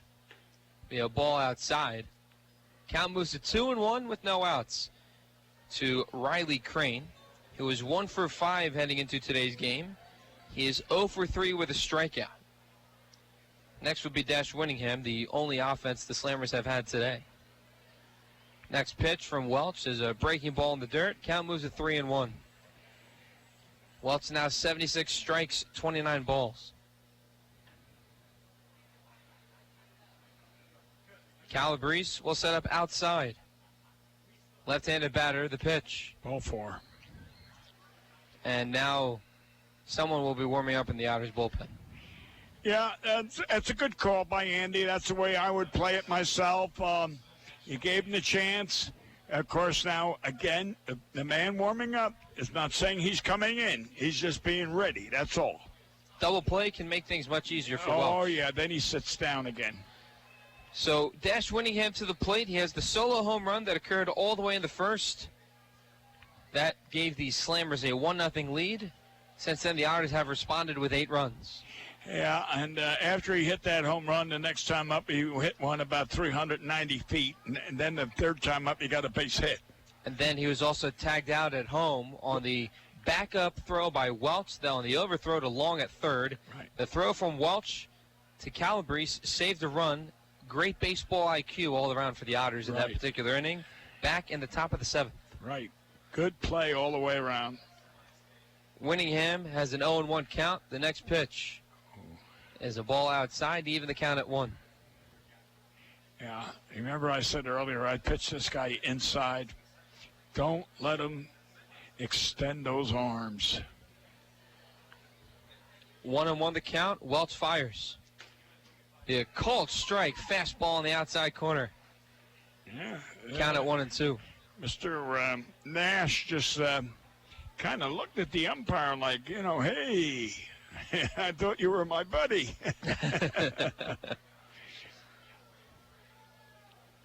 The 1-2 from Welch will be a pop-up. Long thinks he has it, tracking it down. So does Griesaber, and that ball will bounce in between Griesaber and Long, as well as J.J. Gould for a hit. Right. All 3 broke their backs trying to get there in time, but it just it wasn't their faith. But give credit to all 3 of the Otter players who really hustled. But that gives Dash 3 hits for the game. And no outs. Runners on first and second. We have Michael Gizzi warming up in the bullpen for the Otters, a right-hander. We'll bring up Peyton Isaacson. He's 0 for 3 with 3 strikeouts. So playing at double play depth is Cronin at second and Gould at shortstop. Gould will shadow the runner and Crane on the second base bag. First pitch, swing and a miss on a good breaking ball there from Welch for strike 1. Yeah.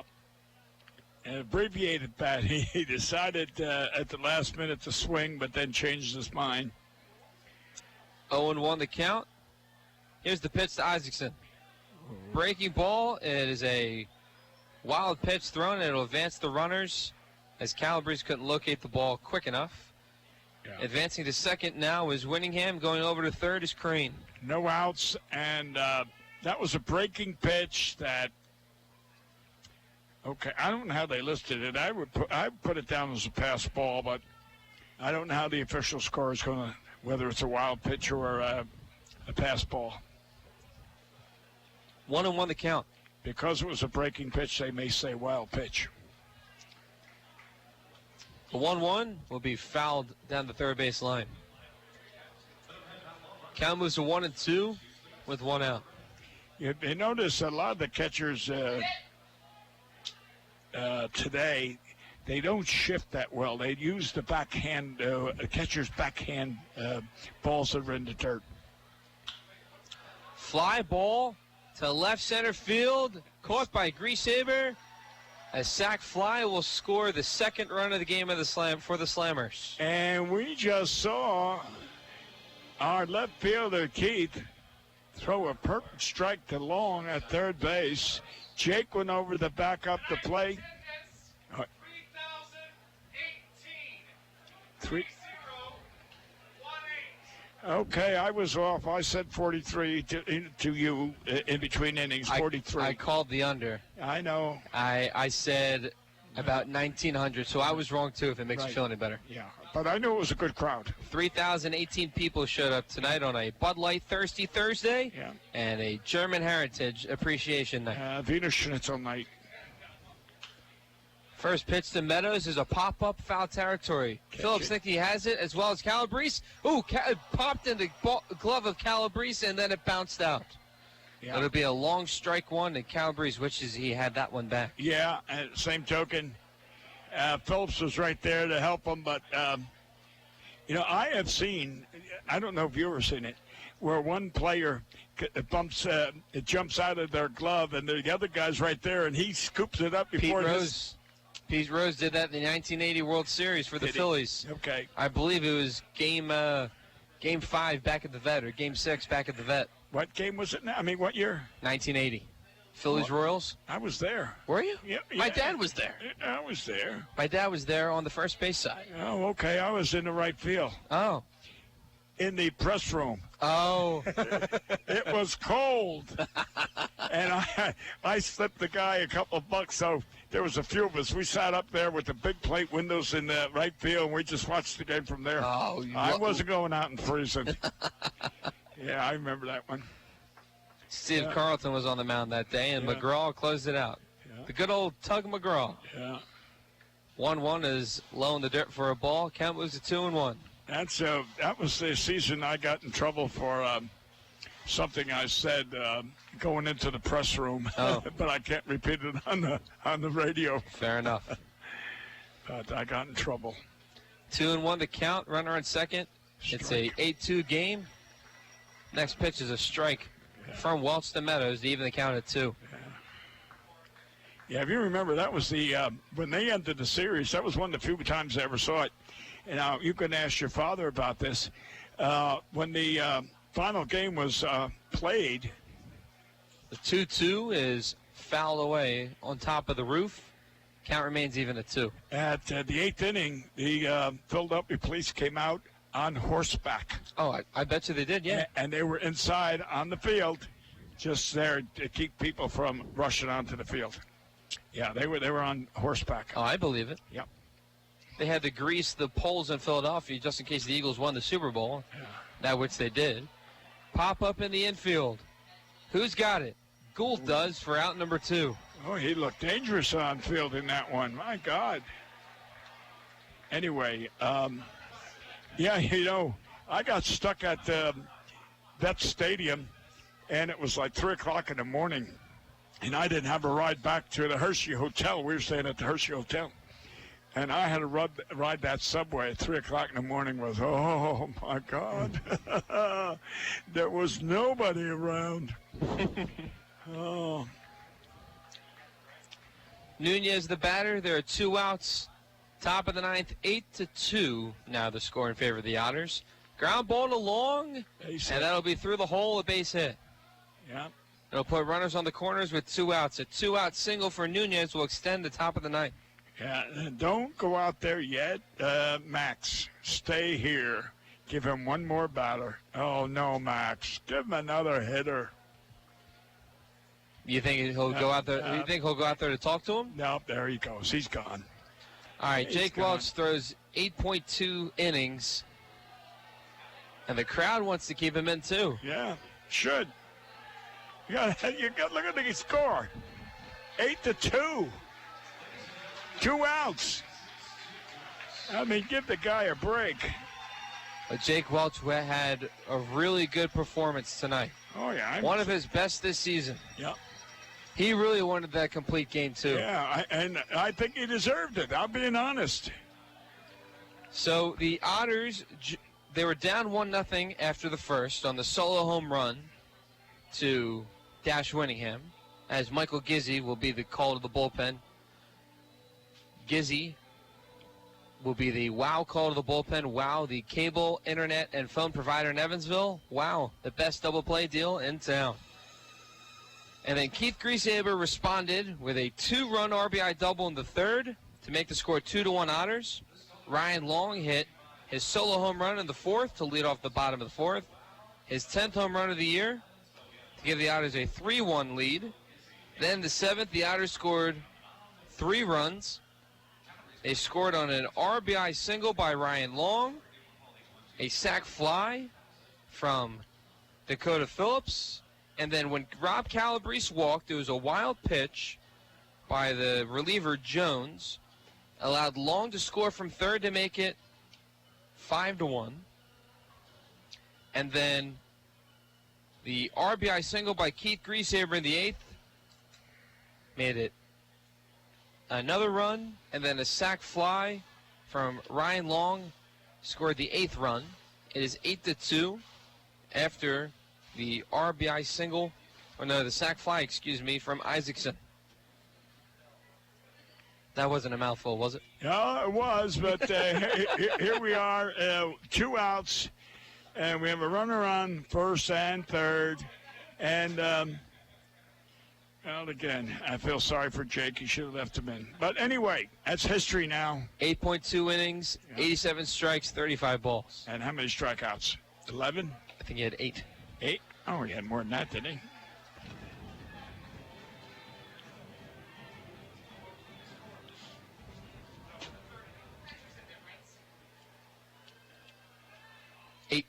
Nine. Okay. 9.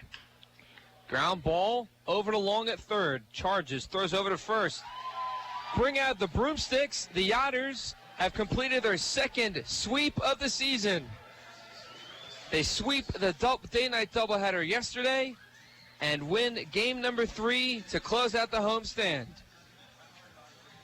Jake Welch throws 8.2 innings, allowing only 2 runs on 7 hits. We'll come back with the final totals right here from Bosse Field on the Otters Digital Network and 91.5 WUEV. Injuries are inevitable. It doesn't matter if you're playing baseball, walking the dog, or falling from a ladder. Injuries happen. When they do, Tri-State Orthopedics offers treatment for sprains, strains, and fractures by medical specialists. Tri-State Orthopedics is located at 225 Cross Lake Drive in Evansville, just north of the Lloyd and I-164. Tri-State Orthopedics can be reached by phone at 812-477-1558. Its urgent care line is 812-474-OUCH. Tri-State Orthopedics, a proud supporter of Evansville Otters baseball. Giving our best has prepared us for being the best. Announcing the University of Evansville's Harlaxton College as the #1 ranked study abroad program in the nation. As a part of the UE experience, we offer all our students an unparalleled foreign study program. More than 60% of UE students study abroad. Our students from all majors live, learn, and travel the world and still graduate in 4 years. The University of Evansville's Harlaxton College, the #1 study abroad program in America. A Case of the Blues is your home for blues music in the Tri-State, featuring music from local artists like Honey Roy, Dale Niehaus and Bad Mojo, the Bosco France Band, and the Beat Daddies, as well as legends of the blues like B.B. King, Buddy Guy, and Muddy Waters. A Case of the Blues is on every Saturday from 11 a.m. to 6 p.m., only on your place for blues in the Tri-State, 91.5 FM WUEV Evansville, a University of Evansville radio station. Pizza Brick Road always goes to Tyroni's. I'm in the mood for pizza and I'm ready to go. The Pizza Brick Road goes to Tyroni's. So follow me down the Pizza Brick Road. Road down to Tyroni's. The Pizza Brick Road. The Pizza Brick Road always goes to Tyroni's.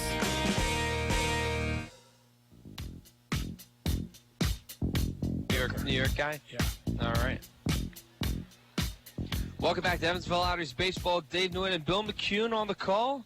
Otters, for the second time this season, sweep an opponent, this time the Joliet Slammers. They sweep the day-night doubleheader at Bosse Field yesterday and come away with a Game 3 victory today against the Joliet Slammers. Otters scored 8 runs on 7 hits with no errors. They only allowed 2 runs on 7 hits to the Slammers. The Slammers led things off with a solo home run by Dash Winningham with a 1-0 lead after 1. And you knew that Jake Welch on the mound was going to keep the Otters into the ballgame. Keith Griesaber had the 2-run RBI double in the third. Ryan Long hit a solo home run in the fourth to give the Otters a 3-1 lead. And then the Otters would score 3 runs in the seventh. They had an RBI single from Ryan Long, the sac fly from Phillips, and then when Calabrese walked, the wild pitch by Jones allowed Long to score from third to give the Otters the 3rd run of the game. Then they scored 2 more in the 8th on a RBI single from Keith Griesaber and another sac fly, this time from Ryan Long. So Ryan Long and Keith Griesaber accounted for 6 of the 8 Otters runs today. Yes, and as much as we like them, I'm going to have to say they didn't overshadow Jake Welsh's pitching, though. 100%. Yeah, Jake, to me, is the hero of tonight's game, and it's a shame he didn't finish. But anyway, he did a great job, and so did Keith and Long, Ryan. And I think you did an extra job calling these games. I mean, tonight was really full of all kinds of oddities. Yeah. I think it was overall a great night for everyone. We were able to check in on the former Otters who are playing in the minor league systems right now, including your guy Josh Allen. Josh Allen, my boy. You're right. Who's doing a great job for the St. Paul Saints. The Otters come away with a victory and a very important one. Let's check the scores around the Frontier League as the Otters will head to Florence tomorrow to start a 3-game series with the Freedom, the 2 best teams in the Frontier League. Tonight in River City, the Rascals defeated the Schaumburg Boomers in O'Fallon by a score of 10-3. The Windy City Thunderbolts were able to win on the road against Washington by a final score of 3-2. And the Lake Erie Crushers defeated the Florence Freedom tonight by a final score of 9-2. Well, so with the win tonight, the Otters, I believe, would be 4 games within first place of the Frontier League West Division, as they will be playing in a huge series against the Florence Freedom starting tomorrow. Well, if they took all 3, they'd still be out of first place by 1 game. Well, it's about closing the gap any way they can. That's right. So if you take 2 out of 3, I'd be happy. I think everyone would. Yeah. I'm just looking at tonight's game. Long got 2 hits. Keith got 2 hits, and Cullen got 2 hits. The bottom of the order, in particular for the Otters, was very good, too. But go ahead. No, I'm just going to say, again, I repeat myself, I think Cullen should be in there every day playing center field. I think he's one of the better hitters, and I think he's one of the better center fielders in the league. And, play him every day. So between Hunter Cullen and J.J. Gould, batters 8 and 9 in the Otters order, they had 8 at-bats total. They reached base 6 times. They had 3 hits and scored 5 runs. That's impressive from the bottom of the lineup to allow your guys in the top of the lineup to score, to get you across home plate.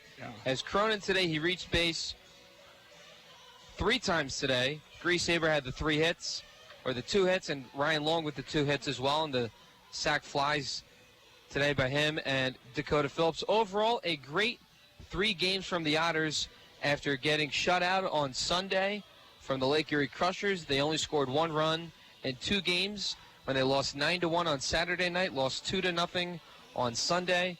So a very good offensive output by the Otters. They scored 14 runs between both games in the doubleheader, and then they scored 8 today for a total of 22 runs in 3 games. That's pretty impressive. And, again, you lose some, you win some. Just hope that you win more than you lose some. All right. So tomorrow, the Otters will start a 3-game series at the Florence Freedom in Florence, Kentucky. First pitch from Florence, Kentucky will be at 6:05 p.m. Central Time.